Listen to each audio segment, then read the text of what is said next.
All right, thank you very much. My name is Brooke Nash, and I'm the branch chief for municipal waste reduction at Mass DEP. It's really wonderful to be here and see people in person. How about that? We all got to wear grown-up clothes and change out of our sweatpants, and we're still working mostly remotely at DEP, a day in the office. But anyway, so I think this is our first live in-person event since the pandemic. So it's really great to see everybody. We appreciate you coming out. And we're thrilled to be able to present this workshop to you. I want to first of all thank our hosts, the town of Braintree, and especially Rosemary Nolan and Jeff Coons, our hosts who provided this lovely spread for us. And we want to also let folks know that we are being taped. We have Braintree Community Cable here. They are taping this session, so just so everybody knows that. I also want to recognize Kathy Mirza, who I just saw a moment ago with Mass DEP, Kathy organized the workshop. We would not be here without her, so thank you, Kathy. And also just to note that we are, as far as I know, municipal officials only, so folks that are working with municipalities in whatever capacity, but we specifically did not invite industry folks because we want to have a very open discussion, want folks to be able to ask questions freely, and sometimes it can feel a little different when you have maybe your contractor, your hauler in the room. So this is just, unless anybody snuck in, we're all we're all public officials in the room right now. I should say, with the exception of our presenter, and which leads me to the best part. So I am thrilled to introduce Mr. John Giorgio. John has been practicing municipal law for over 35 years at KP Law. He's concentrated his practice in procurement and construction law with a special emphasis on solid waste and wastewater. He's been leading this seminar for Mass DEP. I actually looked it up. We'd said for many years, but I went and looked up this morning. It's January 2007 was the first time John led this workshop. So he has really provided a tremendous service. I know some of you in the room have seen him present before. I know every time I hear John present, I learn something new. So we're thrilled to have him here. He is, I joked that Kathy and I sort of dragged him out of retirement. He is semi-retired. He drove up from the Cape this morning. And so this is the last time he's going to present this workshop for us. So count yourself lucky that you got to see his swan song here in front of this group. But don't fear, Attorney Matt Farrer with KP Law will be picking up the mantle and carrying on where John leaves off, so in future years. So please join me in welcoming John. We're in for a great morning.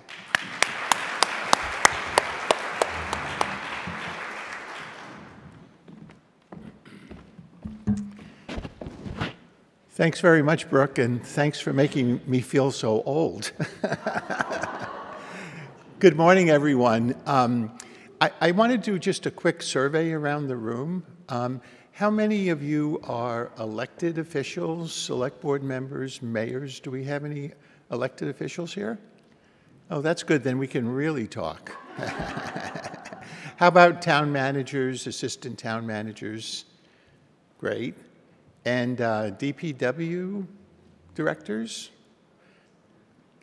Great. How about Board of Health? Anybody from a Board of Health? Oh, there's a Board of Health person. Wonderful.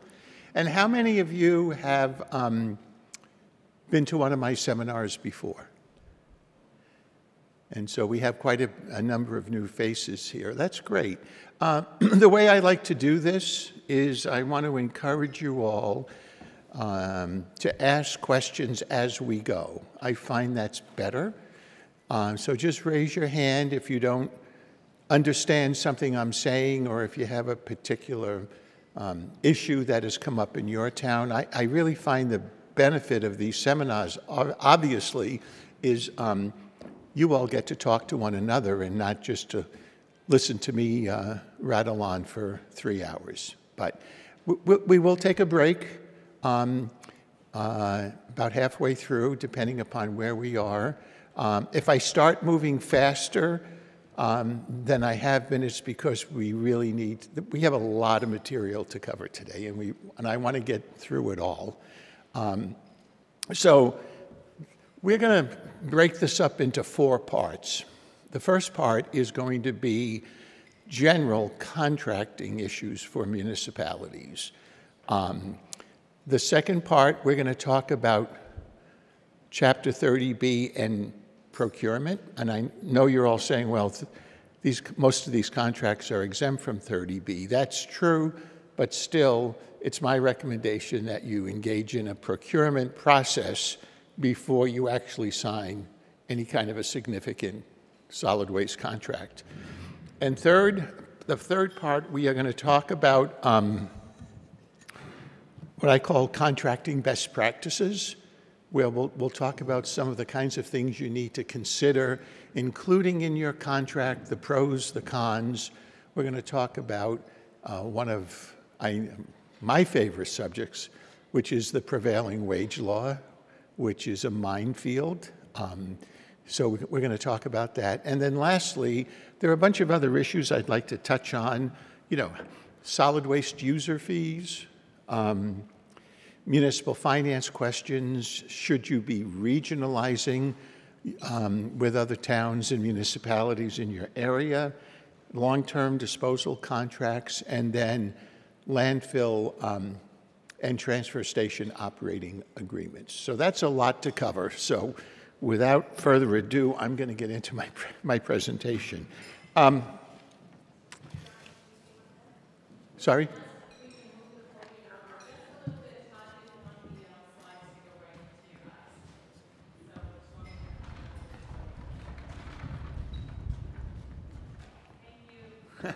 Okay.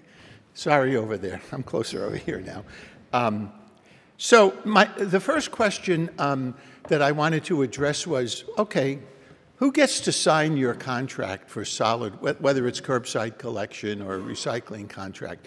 Who is authorized in your municipality to actually execute a contract? And this is a very real question that comes up.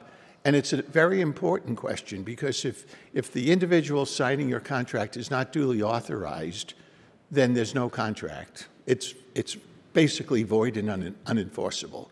And you don't want to be in that situation because, believe me, it can create headaches. Now, in towns, let me ask a question. There are some city officials here, right, as well as towns. So in most cities, your mayor is the person authorized to enter into all contracts on behalf of the city.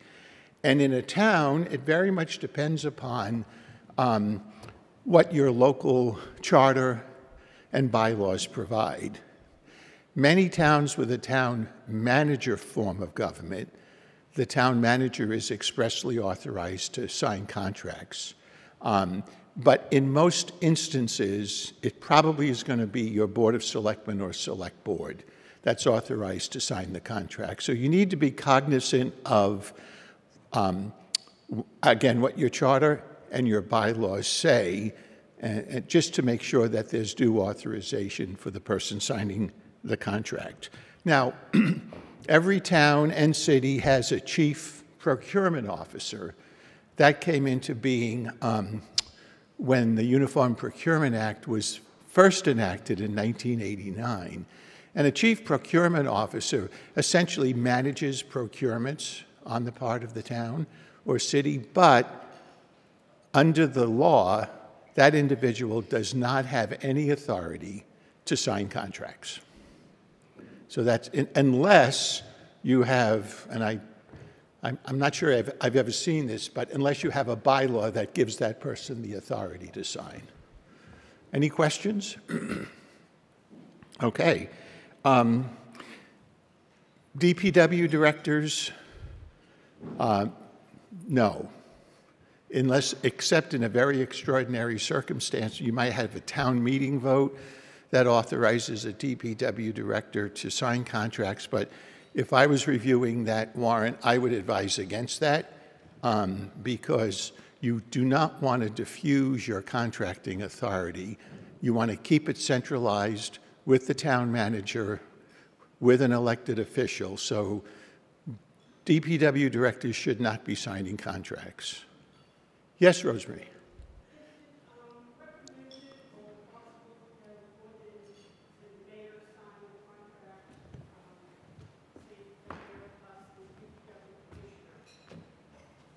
Could we get a mic?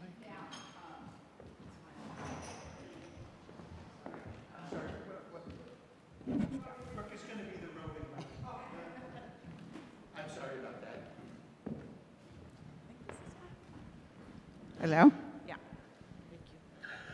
Is it permissible or advisable to ever have more than one signatory on the contract? For example, to have the mayor plus the DPW commissioner? Yeah, that's, Rosemary, that's fine, as long as the entity that's actually authorized by law to sign signs that contract. Sometimes I've seen it would be more typical, I think, perhaps for a Board of Health to sign the contract in addition to, let's say, the Select Board. Because, by the way, boards of health, and this is a common misperception, boards of health generally do not have the authority to enter into contracts on behalf of the town. So, but if you want to have another entity, even oftentimes the chief procurement officer might sign off, and that's perfectly fine. That but it's not sufficient. Let me put it that way. There is no legal requirement for the town accountant to certify the appropriation. You know, if you're doing a major construction project under Chapter 149, let's say you're going to renovate this building, there's a legal requirement that the town accountant certify that there's an appropriation for the first year of the contract and to certify who's authorized or who's ever signing the contract is authorized to do so. And even though that's not a legal requirement on a service contract, I typically recommend that you include that in your contract. And the reason is it's a good internal check to make sure, because, you know, town accountants can be, they're wonderful, but they can be real pains in the neck and sticklers. And, you know, if your town accountant doesn't sign off on a contract, either because it wasn't procured properly or there's an insufficient appropriation, there's really nothing you can do about that except fix the problem. So I think it's a good practice to have the town accountant or your finance director look at the contract and sign off on it. Okay? So it's really important to look at your local bylaws and charter. Everyone should go back and just take a look and just make sure it's clear, because it often is very murky in terms of who's authorized to sign. And sometimes on major contracts, there'll be a town meeting vote, perhaps appropriating the money for the contract, but also a vote of town meeting authorizing the individual official to sign the contract. And now that doesn't override a charter provision or a bylaw provision. You can't override those by a town meeting vote. But if it's not clear in your charter and bylaws, you may want to just have town meeting authorize an individual to sign. Now, what about the term of your contract? Does anyone have a thought on the term? Let's talk in the context of a curbside collection contract. What are most of you doing in terms of the term of the contract? 1 year, 3 years, 5 years? Yes, Mike? We've looked at 3 years versus 5 years, or 3 years with 2 1-year extensions. You know, they try to determine what's the best route for that, so that you get the best price for inflation fixing or over the amount of work it takes to go out every 3 years to do this. Right. So that's fine. A 3-year contract with 2 1-year renewal options. You want to make sure that those renewal options are at the option of the town. And if you're going to have renewal options, you want to solicit pricing for all 5 years of that contract, so that when it comes for renewal, there's a price there's a bid price that you would simply use in those extension periods. Now,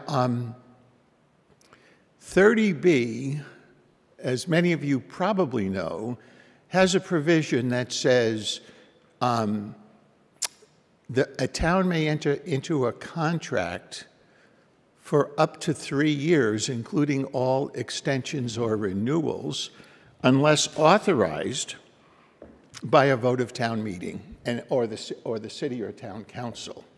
So the problem here, and this was a drafting problem with 30B, and 30 years later it's still a drafting problem, in my opinion, because solid waste contracts, as you know, or maybe you don't know, but should know, contracts, they're exempt from 30B. So what does that mean for provisions in 30B that don't relate directly to bidding, but, for example, in this case,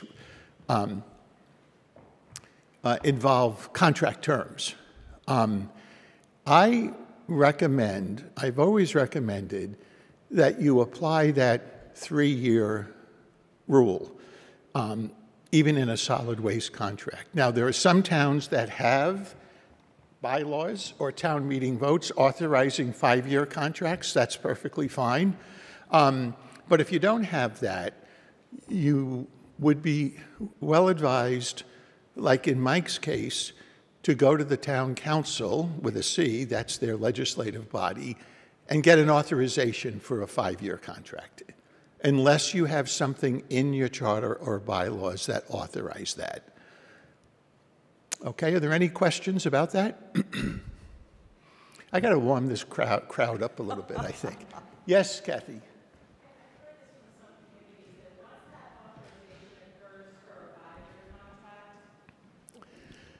Once that authorization occurs for a 5-year contract, going forward, is the town, do they continue to have that authority to enter into 5-year contracts? That's an excellent question, and my position is yes, unless that town meeting vote authorizes a contract with XYZ disposal company or something like that. But if it's a general authorization for solid waste curbside collection contracts for a period of 5 years, I think it carries on.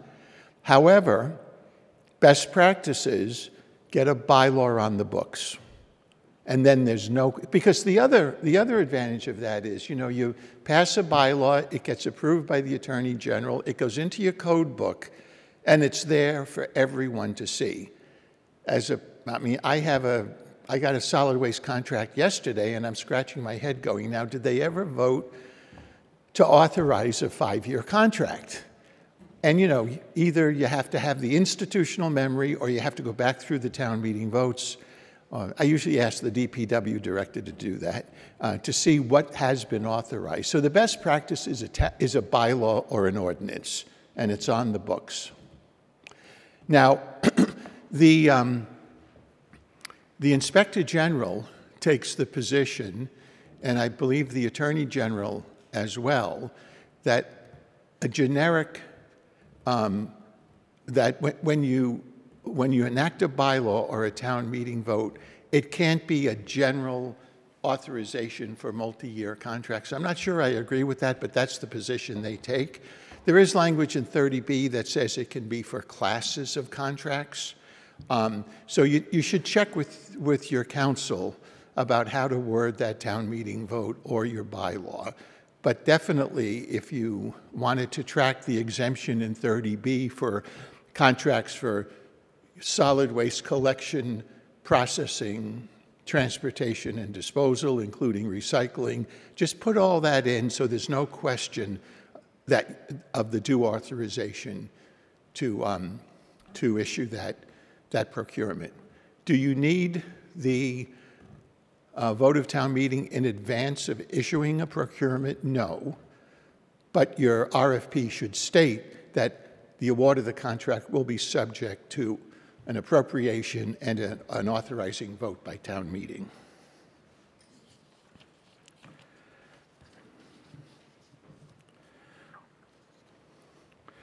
Now, when you have a multi-year contract, what do you do about an appropriation to cover the 3 years of that contract? Does anybody have an idea or a thought? You know, we all know that under municipal law, towns appropriate only for the fiscal year that's coming up. So you would never fund a contract like this for the 3-year period. It would really mess up your recap sheet to DOR, and you would be tying up levy capacity that you don't want to do. So you only appropriate for the first year of the contract. And you should include in the contract and the procurement that says the continuation of services in any years beyond the first year is subject to annual appropriation. And 30B says that if there is no appropriation in a future contract year, you are obligated to cancel that contract. There are a few exceptions to that, which we'll talk about later, but that is the general rule, for example, with a curbside collection contract. And the town accountant would only certify for the first contract year in that circumstance.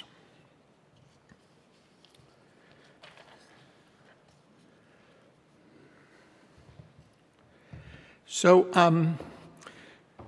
remember I said that the 3-year limit is for including all extensions and renewals. So let's assume you have a 3-year disposal contract at, I'll just say at Wheelabrator or Covanta. And that contract is coming to the end of the 3 years. And the contractor sends you a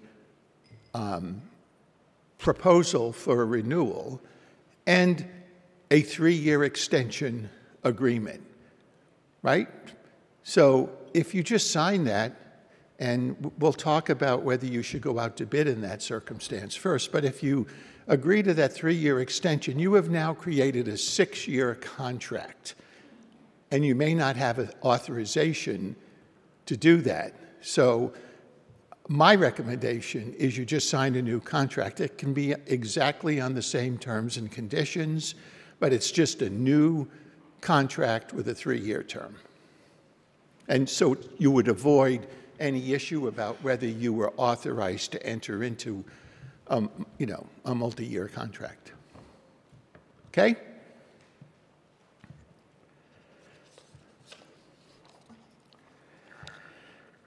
Now, is there any doubt in this room that when you're going to do a curbside collection contract, you need to have a written contract? You can't just get a proposal from the contractor, right?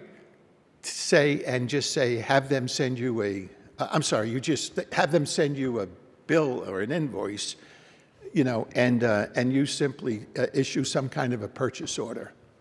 Can't do that. You need a written contract. And typically, under 30B, it's if the contract is more than $10,000. But here, your contracts are going to be by an order of magnitude much larger. And there's another reason, which we'll get into in the third part of this session, is there are way too many issues that you need to address upfront in a written contract. And if you don't have those protections written in, there could be real trouble ahead.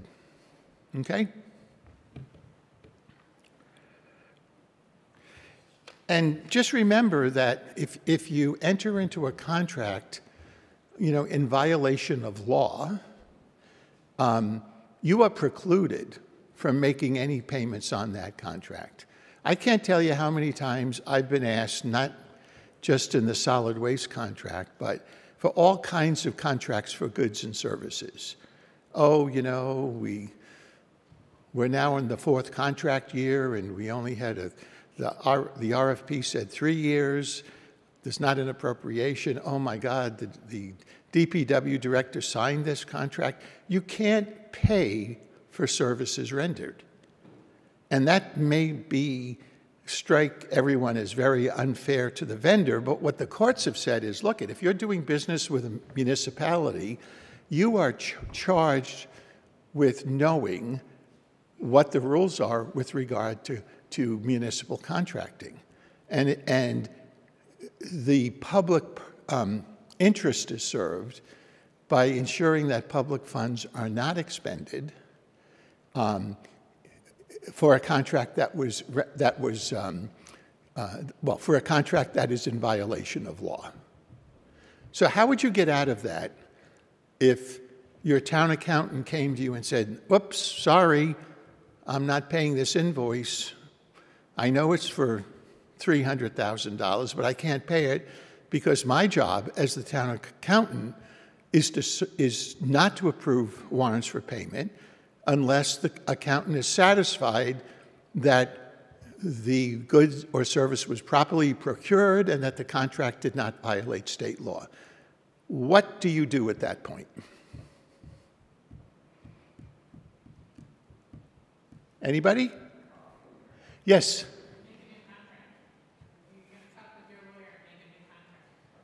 Well, that would be fine for the future. But this particular invoice, the services were rendered on a contract that violated state law. Yes, Rosemary? Wouldn't the vendor have responsibility for knowing the law? Yes. Yeah. So, I mean, obviously you could say we're not paying for the contract. But if you really wanted to figure out a way to get those invoices paid, what options are available? What cures everything in municipal government? A special act of the legislature. So you would go to town meeting with a home rule petition that would say, notwithstanding any other general or special law to the contrary, the town of Blackacre is hereby authorized to pay ABC Disposal for services rendered on a contract, even though it was in violation of state law. Now, you have to go to town meeting, and you're going to have a lot of egg on your face, because I don't know how many of you have been to town meeting lately, but town meeting has changed, in my experience. You know, you're going to have to stand up there, and whether it's the town manager, the chair of the select board, or maybe it's the poor DPW director, with egg on your face. Why did you allow this to happen? Yes? Wouldn't a new contract be quicker than going to town meeting? You can't cure this problem with a new contract. Oh, okay. Okay, because And you it's can't, already... and see, contracts have to be in writing, but you can't pay for any services rendered prior to the execution of the contract. Do not, I say this facetiously, but don't call your town council and say, "Can you please give me an opinion that I can pay this invoice?" Because that's most likely not going to work. So you get a special act of the legislature, and then you pay it. Yes, Kathy? So I heard a question come up recently from a community asking if a hauler picks up recyclables with visible contamination, does the town have to pay for that contamination? What does your contract say? That should be addressed in your contract. Okay. And when you say contamination, are you referring to food waste? Are you referring to hazardous waste? No, it just could be something that if the contract says it should be collected in compliance with the state's waste bans, for example. Oh, okay. And so a recycling cart has a whole bunch of stuff in it that doesn't belong. Or conversely, if a trash cart has Right. visible recyclables in it. Okay. So Kathy, I think that's a matter between the contractor and the municipality, and it should be governed by the provisions in the contract. So the other option, if you don't want to go in front of town meeting to ask for this special act, I've seen this happen before. You can basically get a friendly lawsuit filed by the contractor, and you file an agreement for judgment, and hopefully you can find a judge somewhere who will sign off on that to allow you to pay the invoice. But my recommendation is, unfortunately, go to town meeting and get a special act. And if you look at the list of special acts on the General Court website, you'll see a lot of these. It's not that uncommon. Okay?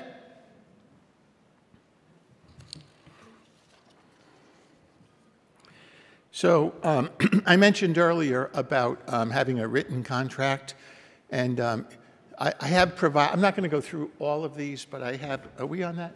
Yeah, I'm going to, I've given you a list of sort of the essential contract terms generally, but one of the things you should do is ask your town manager or administrator if there is or your chief procurement officer, does the town have a set of standard contract terms and conditions that are suitable for contracts for supplies and or services? And I can tell you that we have a whole bank of sample contract terms. And I know this is deviating a little bit, but it's especially, I mean, this is a specialized service. Standard contracts are not going to address all of the issues that you need to address.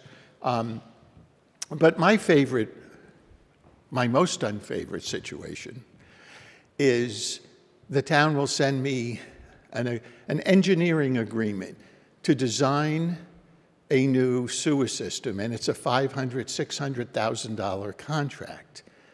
And they just asked the engineer to provide their contract form.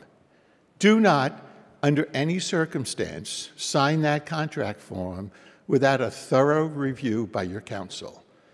And typically, you know, my view is, why should the town pay for me to have to go through this document that's really, every other provision is geared in favor of the engineer and not in the best interest of the town? What I typically do is I send back our standard form engineering agreement and I say, just send this to Joe Schmo Engineering Company, tell them to use this form. And what's even better is when you issue your procurement document, this is really essential, include the form of the contract that you want the vendor to sign. So then the engineer will send back our standard contract, and they still have limitation of liability clauses, you know, all these things that the town just cannot and should not sign. And so you finally get that one straightened out. A year later, the same vendor with a new engineering project submits the same old form. And it's like, you know, it's like this do loop. And you know, so I tell DPW directors and other town officials, just make sure you have approved contract forms, and those are the ones that need to be executed. Brooke? Question, you've got required insurance and bonds. Do you recommend a performance bond? Yes. Okay. I do. I'm recalling a situation on the North Shore a number of years ago where a contractor notified much of towns on a Friday that Yes. Monday they were not going to be picking up, and a number of towns did not have performance bonds. Yeah. So I do especially for solid waste, a multi-year solid waste collection contract, require in your procurement form a requirement that they provide a performance bond. I usually recommend for 100% of the cost of the first year of the contract. And have those performance bonds reviewed by your council when they come in. Yes, Rosemary. A number of years ago, I submitted an RFP to our legal counsel in another community, and they sent it back, and subsequently there was a glitch or a mistake in the RFP, and I spoke to the legal counsel for the municipality, and I said, you know, your office reviewed this, and he said, no, we don't review the contract terms. We only approve as to form. And sure enough, you know, I look, and there's the city solicitor's signature with approved as to form. But that really means legal form insufficiency. It does not, the solicitor is not approving the business terms of that contract. Right. That's what that really means. But we didn't know that at the time. We said to the solicitor's office, we're sending this up for approval. Nobody corrected our terminology, and that's when I realized terminology is so critical. Yes.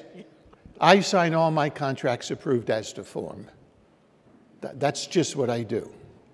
And I think that's the right thing to do. But I'm not going to approve, you know, business terms. That's your job to figure that out, not mine. There was a question here. I'm sorry, I wanted to go in order. Okay, I just wanted on your, so you said you make sure that the contract has the bond in the first year. Yeah. What do you do for the other years?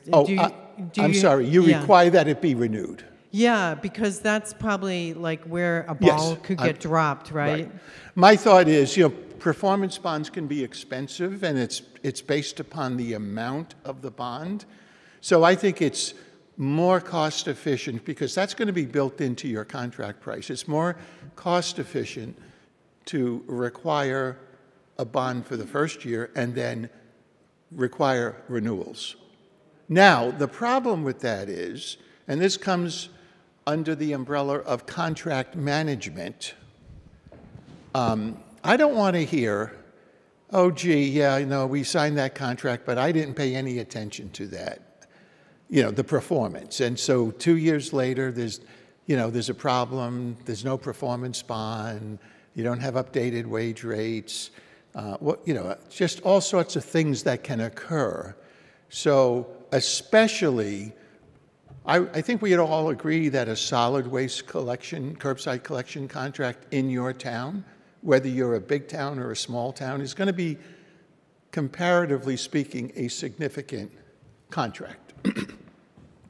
So you should make sure that someone is responsible, and this is maybe for the managers and the town administrators in the room, make sure that someone is designated to be the contract management official. Not that they can sign change orders or approve requisitions for payment, but that they are keeping track of the services and the legal requirements associated with that contract. Yes, Claire, I didn't mean to slight you before. Not at all. I just wanted to reinforce what you said, because one of our major waste haulers always provides their own little tiny print contract, which is horrible. I've read it and I've flagged so many things in it that a town should never agree to. Yeah. And I just really hope that everybody here really takes that into consideration, because it's true. It's like all risk on the towns, no risk on the vendor. Yeah. So please, please, please, what John said. One of the things that I just sends shudders up my spine is when I read a contract and in that tiny little fine print, it says the liability of the contractor is limited to whatever.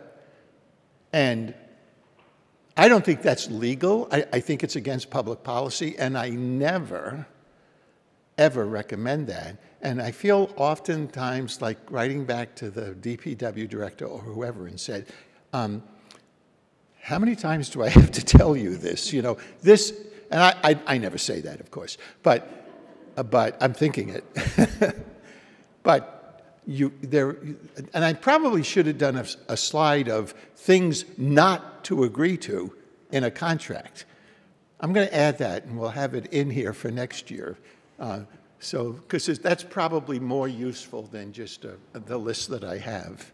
Any other questions about this? Okay. Do not, under any circumstance, agree that the town will indemnify the contractor. You know, that's just, it's not enforceable unless you have a specific appropriation to support that indemnification obligation. And if it's like a matter of life or death, they absolutely will refuse to sign, then you put in there, to the extent permitted by law, which tends to negate the obligation of the town to indemnify. The contractor should be indemnifying you because they're providing the service to you and you're paying for that service, and there should be indemnity.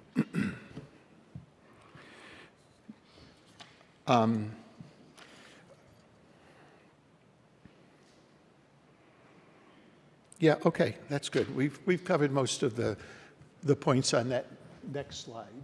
Yeah, okay. Yeah, so what we've talked about a purchase order not being sufficient. Now,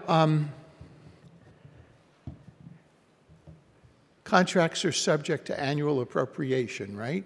What happens if CBA Disposal Company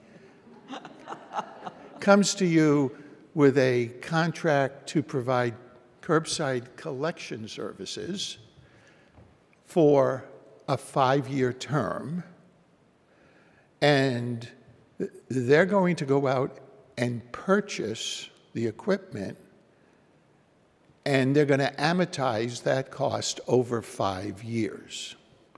How do you deal with this requirement that the contract has to be subject to annual appropriation? So, you know, one of the things you want to think about here is, okay, so they're going to amortize that cost, and they're going to base that on their cost to borrow and probably add some kind of an additional factor.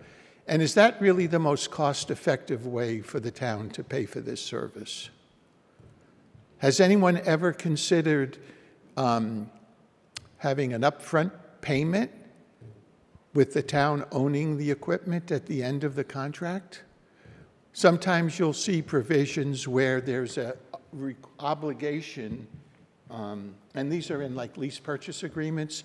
There's an obligation for the select board to use their best efforts to seek an appropriation, to recommend the appropriation at town meeting.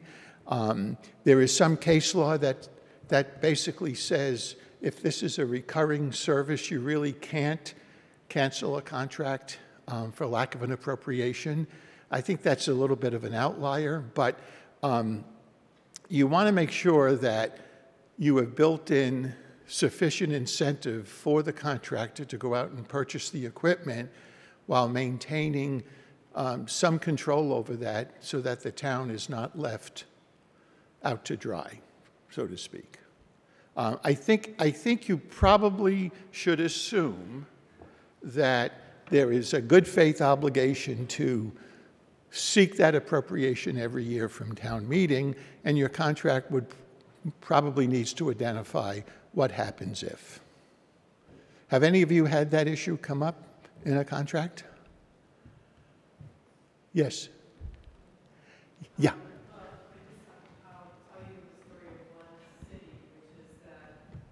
The city is in poor condition, so they have to finance the toters, you know. And what you find is that the contractor is really building in a huge profit there on the financing, yes, so that it's always smarter to you know, float a bond or whatever else you have to do to pay for it, because it's so cost prohibitive. Yeah. I've seen that with toters especially, and I think that's a really good practice. Now, you have to go to town meeting or the council to get a bond authorization for that. So, you know, there's concerns about how that affects your levy limit and your bond rating, but chances are the cost to borrow is much less for the city than it is for a private contractor. And then the city simply owns the toters. Okay? All right, so that's the end of the first session. I think we're pretty much on time. Are there any follow-up questions about what I've covered so far? Okay, let's move on to procurement, though. So we start by reminding everyone that contracts for the collection, transportation, receipt, processing, and disposal of solid waste, recyclables, or compostable materials are exempt from 30B, meaning that there is no requirement under 30B that you put those services out to bid. Okay?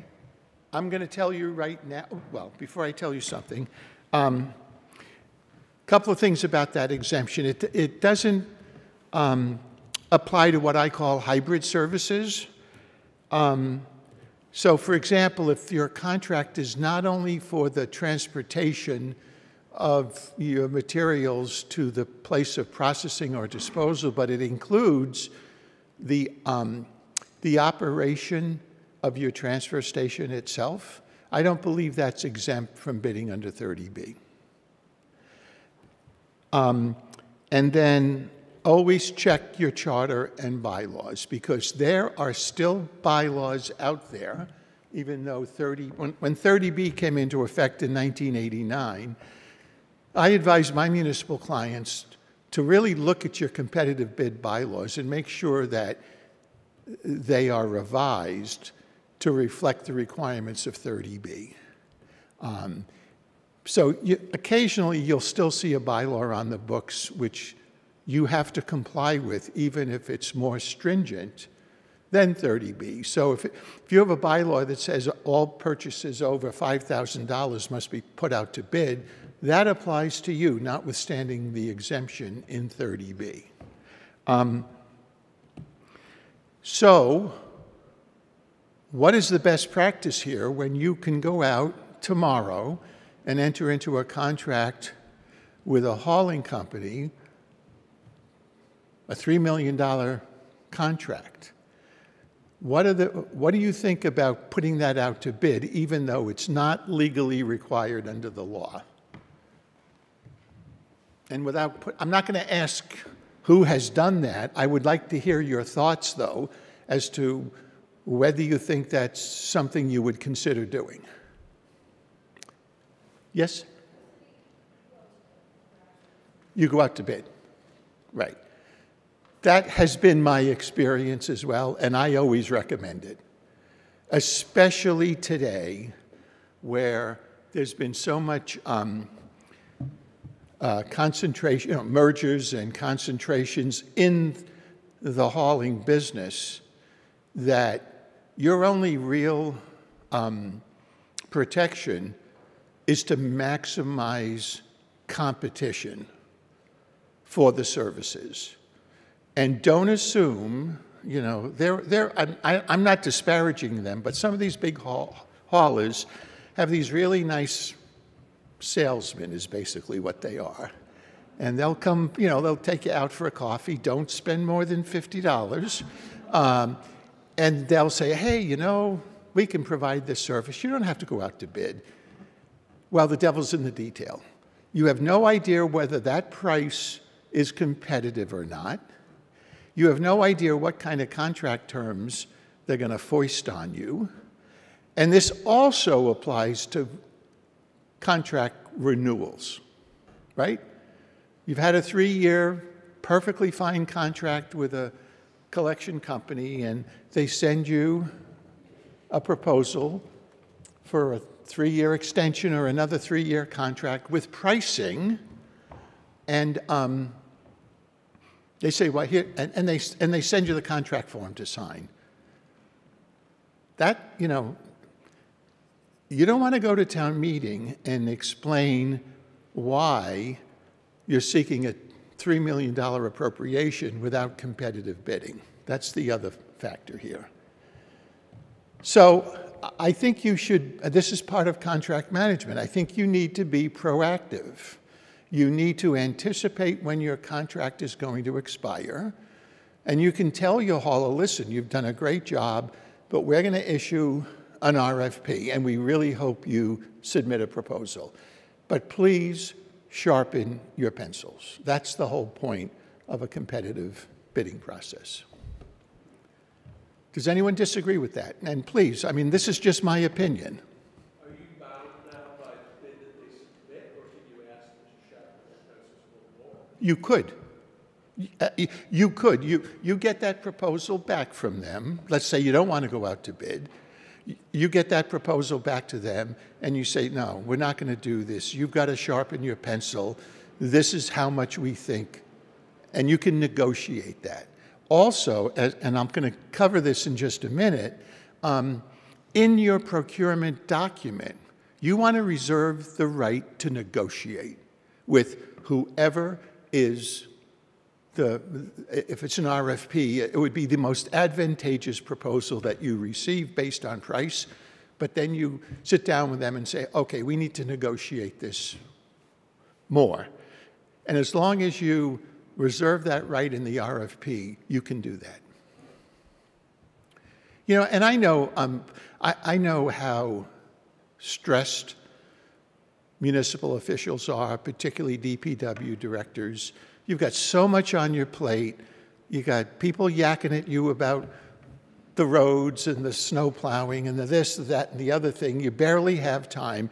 And you may not have the staff that you need to really properly manage these kinds of contracts. But that's where you have to advocate during the budget process to make sure, you know, sometimes these are the biggest service contracts that a town's ever going to enter into.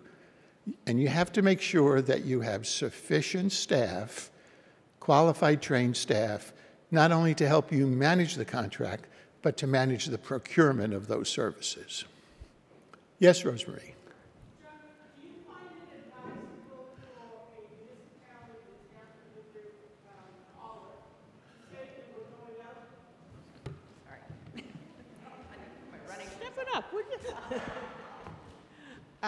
Would you find it advisable for a municipality who's happy with the services of their hauler to say to the hauler towards the end of the contract, listen, you know the contract's ending. I'm going to give you the courtesy of you presenting us a proposal, but if we are not happy with it, we are going out to an RFP. So you have one shot at giving us your best price before we go to an RFP. Yes, you can say that. Would you advise that or no? Well, how do you know it's the best price Well, you without don't. testing it? Well, you don't know, but of course it's worse in this financial situation now. But you know, you would know if they came in at, say, like 30% higher. Maybe that's Right. not such a good deal, you know. So it would be a judgment call. It would be a judgment call, Rosemary. The other thing you can do, if you're one of those overworked, underpaid DPW directors, putting together an RFP can be a pretty daunting task, right? You could actually send a letter to 4 or 5 different disposal companies and say, here are our minimum requirements. Please submit a 3-year bid for these services.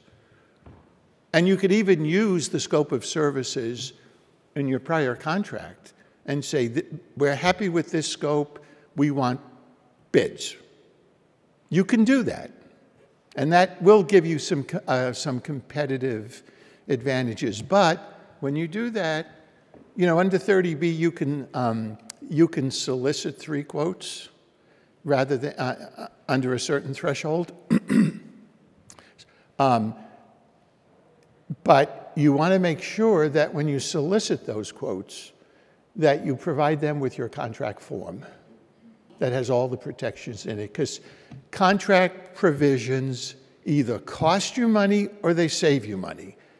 And bids, if you truly want to compare apples to apples, everybody should be bidding on the same ground rules, the contract terms. You had a question, sir? In our contract and for the housing authority so it's a large housing authority in the city of Framingham, but we have strong language in there for the get out. When it's over, to get that contractor to get his equipment out of there. That's been our biggest struggle. So if you lose the bid, we have, your last day of pickup, your equipment should be picked up within 5 days, because if not, you have such a struggle with these vendors coming to get their equipment and do the switch over. It's very, it'd be easier for you to sign a new extension with us than to pick up all these dumpsters and all these 500 toters, So if anything we've learned is just it's strong language to come get your equipment and get out of here. Have that as a contract requirement and have a performance bond. Yep, we have it in there. Yeah, and if they don't perform those closeout services, you call the bond. And I just wanted to remind folks that Mass DEP did undertake a contracting template process. We hired a consultant a few years ago, and if you Google Mass DEP solid waste contracting, you'll find that page. The vendor we hired, we shared all of the information from KP Law. This is somebody who looks at contracts across the country, and so there are templates, contract templates on there that reflect the information the KP Law includes from soup to nuts, and they're both collection contracts, recycling processing contracts. So we're trying to take some of the work out of it for you. You could download those into a Word template and modify them as you need. Yeah, Brooke, that's an excellent suggestion. And I would think that if a hauler sees that a town is using the DEP contract template, they would be well advised to do as best they can to comply with those terms. Because they don't want to, not that Brooke has a blacklist, but nobody wants to be on a blacklist. Okay? Yes, Jay.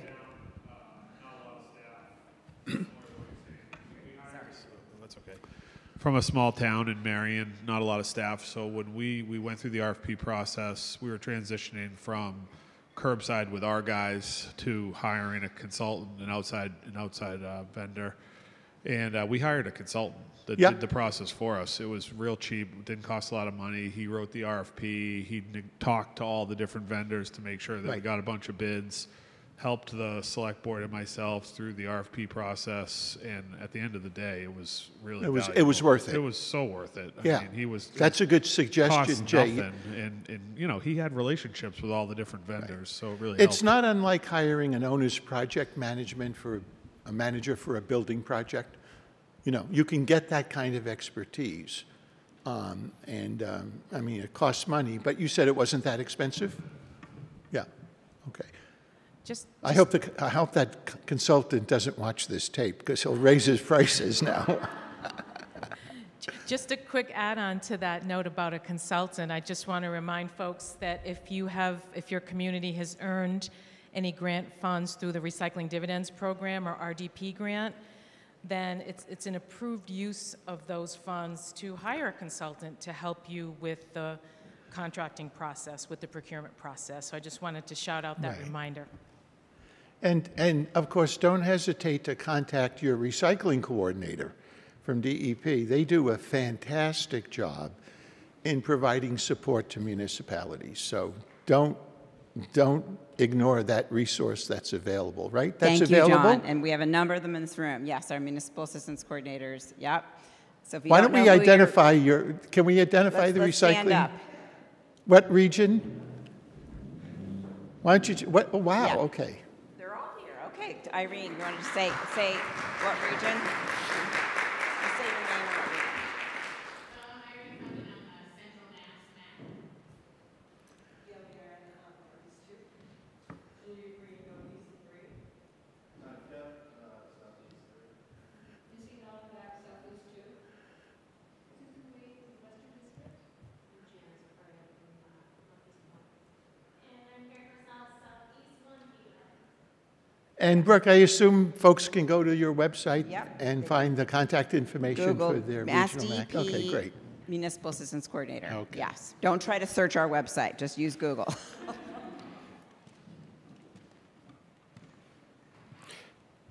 So when you're issuing an RFP, a couple of things to keep in mind. Even though these services are not strictly governed by 30B, there are cases out there that say when a municipality establishes rules for the award of a contract, you have to follow those rules. Otherwise, it could be subject to a legal challenge as being arbitrary and capricious. So how do you deal with that? Well, one thing you do is you want to reserve the right of the municipality to cancel the procurement at any time, so that you just say, okay, we didn't get bids we wanted, we're canceling this procurement, to reject any and all proposals if they don't meet your requirements, and then most importantly, reserve the right of the municipality to negotiate the contract terms. And as long as you put that in as part of your rules, then you haven't violated your rules of procurement. It's that simple. I would recommend, again, if you're going to do an RFP, make sure you get as wide a publication as possible. Obviously, my recommendation would be put it in the Goods and Services Bulletin, put it on your website. You may want to, I forget the name of the trade association, the solid waste, SWANA. SWANA. Right. Yeah, advertise there.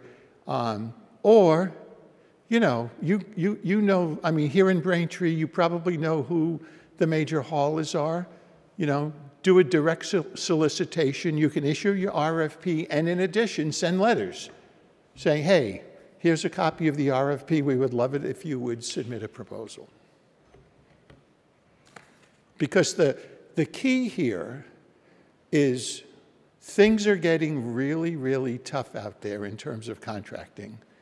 The consolidation in the industry, they're gaining market power, and you have to respond by gaining your own market power. And you do that, in my opinion, in one of two ways.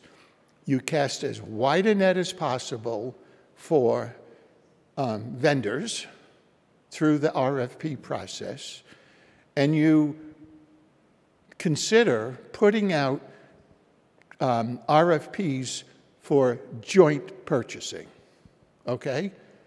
And this does happen in the solid waste industry. You know, you come up with everybody, you know, you do sort of like an intermunicipal agreement. Everybody contributes some money. There's one town is the fiscal agent. They hire a consultant. They're the main liaison with DEP.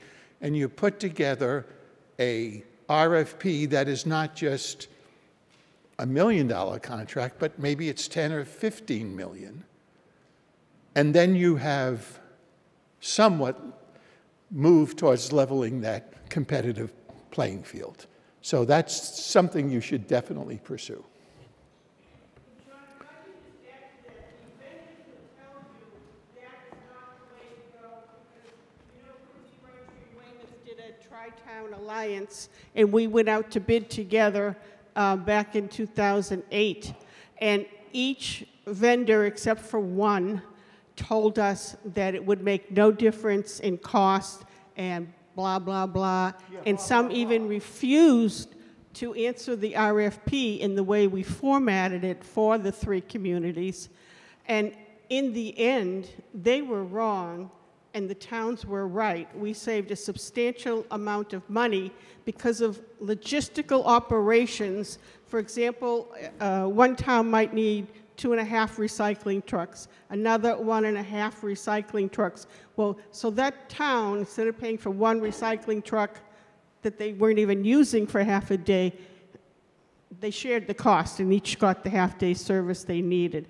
So I just wanted to throw that in to prepare people that you're going to be told you're stupid, you don't know the business like they do, and they want it their way, and they will bully you. And unfortunately, in the greater Boston area, we do not have a lot of vendors. Right. You know, we have basically 4 vendors. Yeah. So it's all about give me the money. That's what the game is, right? And they're going to tell you lots of things, and you have to test those representations. Now the other thing, and this is a two-edged sword. What about a local hauler? You know, there are pros and cons to a small mom and pop operation. I hope that's still politically correct to say. They know the town. They're likely to be more aggressive with their pricing, but will they be able to handle the contract? So have you had any good, bad experiences with the local contractor? Yes? We've had very good with a real local family business. You know, other than a couple of days where Wheelabrator was shut, you know, closed off, and they couldn't get in. But they're really there to perform, and I think the next time we go out, we're really going to seriously consider them. Yeah. So if you want to seriously consider local vendors, and I'm going to get into the evaluation criteria pretty quickly here, but you want to look at your minimum criteria. And don't set those criteria too high, because you could very well inadvertently close out opportunities for considering family-owned business vendors. Okay?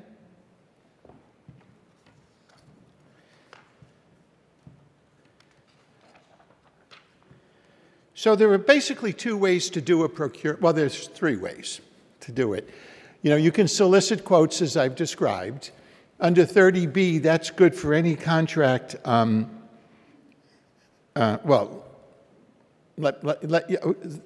any contract between $10,000 and $50,000. Okay. Here, you would be soliciting quotes probably for a much larger contract.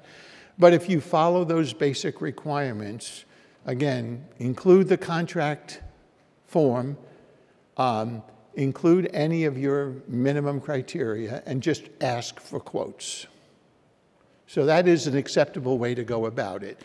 Then the next level would be either an invitation for bid or a request for proposals. Can anyone describe for me the difference between those 2? Do we all understand what the difference is? And it's perfectly fine if you don't. But I guess nobody knows the difference, right? Yes, Claire, go ahead.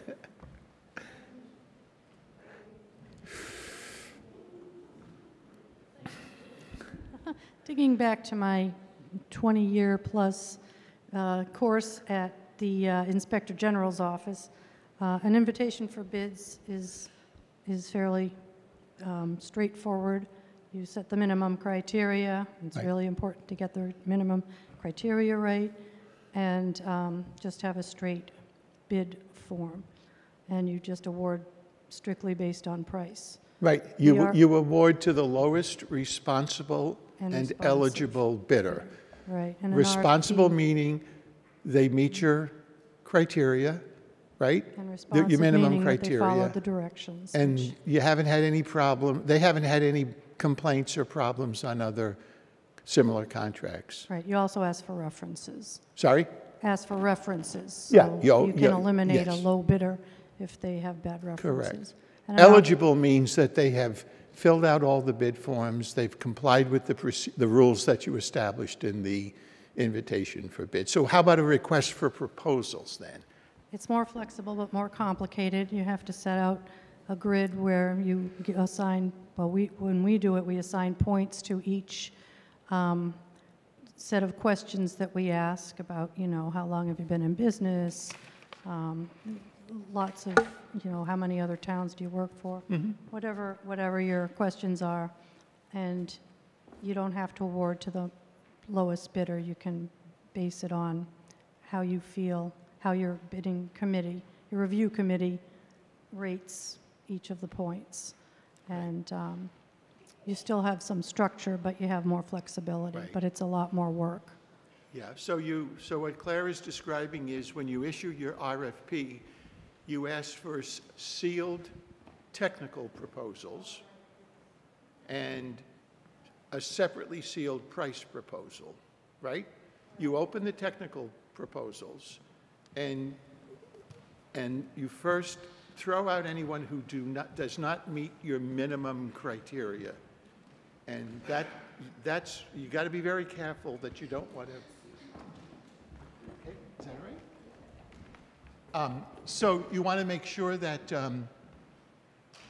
you don't set those minimum criteria too high because you could inadvertently disqualify some of the bidders. So think carefully about the minimum criteria. Then you have comparative evaluation criteria. And could we go to the next slide, Kathy? This is just an example of, you know, you have the criterion of experience, and then you rate every proposal unacceptable, acceptable, advantageous, highly advantageous. And you can have 5, 6, 7 evaluation criteria. You assign a rating, and then you assign an overall rating. And then, and only then, do you open the price proposal.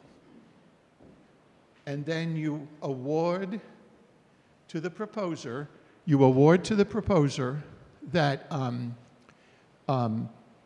is the most advantageous to the town, taking into account the evaluation criteria and the price. Okay? You don't have to award to the highest bidder, but you have to be prepared to explain, and this would usually be the job of the chief procurement officer or an evaluation committee, the basis for making the award to someone other than the low bidder. Okay? The only problem with walking around is I don't have my... That's okay. Yeah, that's fine. I'll just hold the mic. Are there any questions about the RFP process? Yes? So what I've noticed is that, like in an RFP, you say you want it broken out. You know, you want hauling separate from, you know, processing, and the hauling price for recycling and the hauling price for trash. But what I notice all the time, even though the RFP will say that the town or the city is requiring that, then they just give a lump sum. You know, and so then I guess you could in the negotiation, but what I see is cities and towns just accepting that instead of making them tease out and show them what they're being charged for. So does the price proposal form require separate prices for each element? Yeah, and like a lot of times you see the schools in town and city buildings, right? Mm-hmm. So when they all have different setups, like, you know, some will have parks, some will have dumpsters. Yeah. Some, so many days a week. Right. All of that criteria should be in there so you know what you're paying for, because that could be a real place where they're going to take a lot of money from you. Yeah. And so you need to see that, but then it comes in as a lump. So that's obviously not ideal, doesn't comply with the requirements of the RFP, but you could, because this, again, you've reserved your rights in this RFP, you could ask them to break that out for you. And if they're not willing to do that, that tells you something, I think, about the quality of that bid. Right? Okay. Anything else on the RFP process? Slide 20, by the way, is a typical language for a reservation of rights in a contract, a solid waste contract that's not technically subject to 30B. So you should include that in your RFP. So I am, oh yes.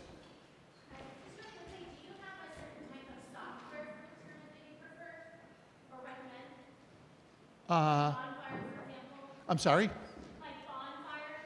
I'm not familiar with that. Are you trying to put the lawyers out of business?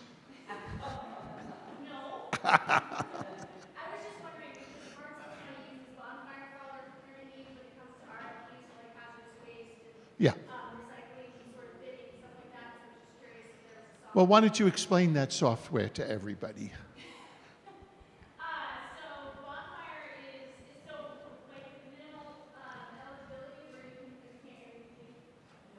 Here. Just put myself on the spot here. So Bonfire is a procurement software that I've used when we did the feasibility study for the county. And basically, it allows you to set that minimal standard, as well as set like a point system to each question, so that they have to reach this specific point set. And then it allows for you to go through each question, and then they enter in their years experience, what they're offering, what they can add in addition to what we're already asking for. And so it's all right there, right in front of you. And then what it does is it uses algorithms to put the best responses based on that minimum criteria from their responses, so that when you review it, it gives you the most preferred to the least preferred based on those prompted insets that you would provide. Thanks, Gary. Thanks very much. Anybody have any questions about that? Yeah, how do you spell that? Like Bonfire, B-O-N-F-A-I-R. Bonfire. As in, I built a bonfire on the beach, right? Okay. All right.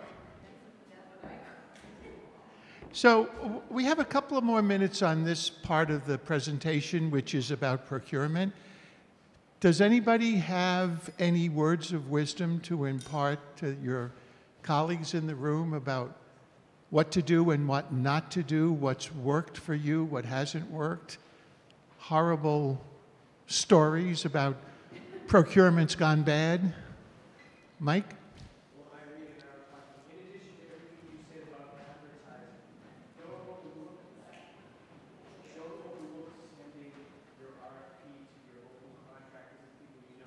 Yeah. At the Goods and Services Bulletin, so you want to ensure you don't overlook anybody that you want to get a proposal back from. Yeah, that's a good point, Mike. You can directly solicit people to submit proposals if you know of local contractors in particular. And that you want to maximize the number of proposals, which is going to maximize competition. Okay, a problem that we've run into in the past few years is a lack of response. I think it's important to have a sense of, what kind of leverage we have with regard to supply and demand. We're now running into it with hazardous waste providers. There seems to be not a great enthusiasm on the part of vendors to provide this service, and a lot of towns are getting blocked out. Labor shortages and things like that are really impacting the landscape for getting good bids.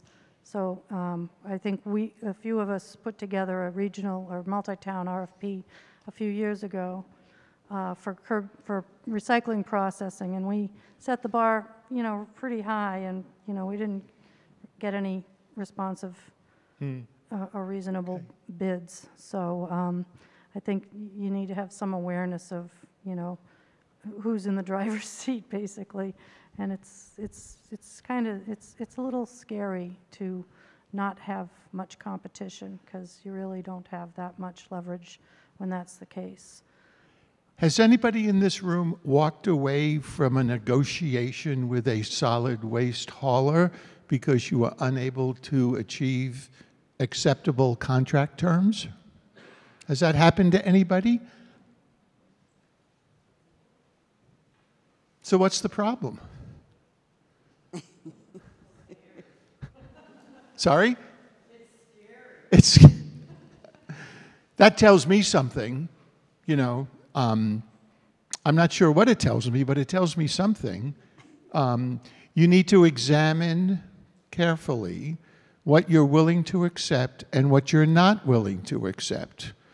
And there's nothing wrong with saying to a contractor, hey, sorry, with the RFP process, if you can't reach an agreement, you go to the next highest evaluation and negotiate with them. Brooke? I wanted to throw out something that DEP feels you should never leave out of a contract for recycling, collection, and processing, and that is that your price agreement for revenue share references a third-party index. Never, ever, ever. Now, I'm not a lawyer. The lawyers at my office would say make sure to be clear about that. But as a best practice, do not sign a contract where the hauler or the processor is telling you, we'll tell you what we sold the material for, and then we'll pay you a share of that. You always want to have that contract linked to a third-party index, right? recyclingmarkets.net or RISI. And what you probably will hear from vendors is those indexes are worthless. They're never right. They're never correct. I mean, this is universally what we hear. The Commonwealth, we went out to bid for operations at the Springfield MRF 4 years ago, and every single bidder said, those indexes are worthless. But they have been around for 40 years. They are recognized throughout the industry across the country. So we think it's an essential piece of any recycling contract. And the Commonwealth, we have just negotiated an agreement with one of these providers, recyclingmarkets.net. DEP is basically subsidizing the cost. So municipalities can purchase a $50 annual subscription to recyclingmarkets.net, and you can check any day of the week you want and see what the pricing is for their grades. They're actually grades that are set by the Institute of Scrap Recycling Industry for paper, for cardboard, for aluminum, for PET. So check with your MAC if you don't know about this opportunity. And I assume, Brooke, you would say the same thing about fuel adjustment clauses in contracts. Yes, and I'll let you index. talk about, yes, but I'll let John talk about that because that is an important one. Did you have your, yes, go ahead, ma'am. Thank you. I missed your response to the City of Framingham's question or their issue with, I guess, dumpsters at their housing authorities not being picked up by former vendors. Did I? I don't know if it was it dumpsters or totes?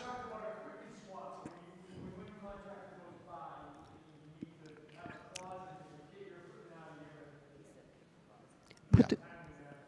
Could you add something to the contract that if they don't pick it up, it becomes the property of the city? Yes. Yep. Okay. Yeah.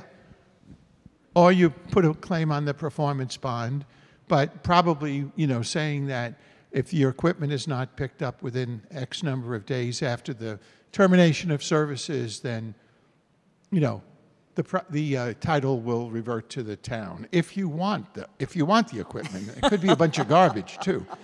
So, all right. Any other questions about procurement? Yes, sir. So we have not had any issues with our current hauler, and they offered an extension at a price higher than we had anticipated. We're considering our options. We know we have a local hauler in the area.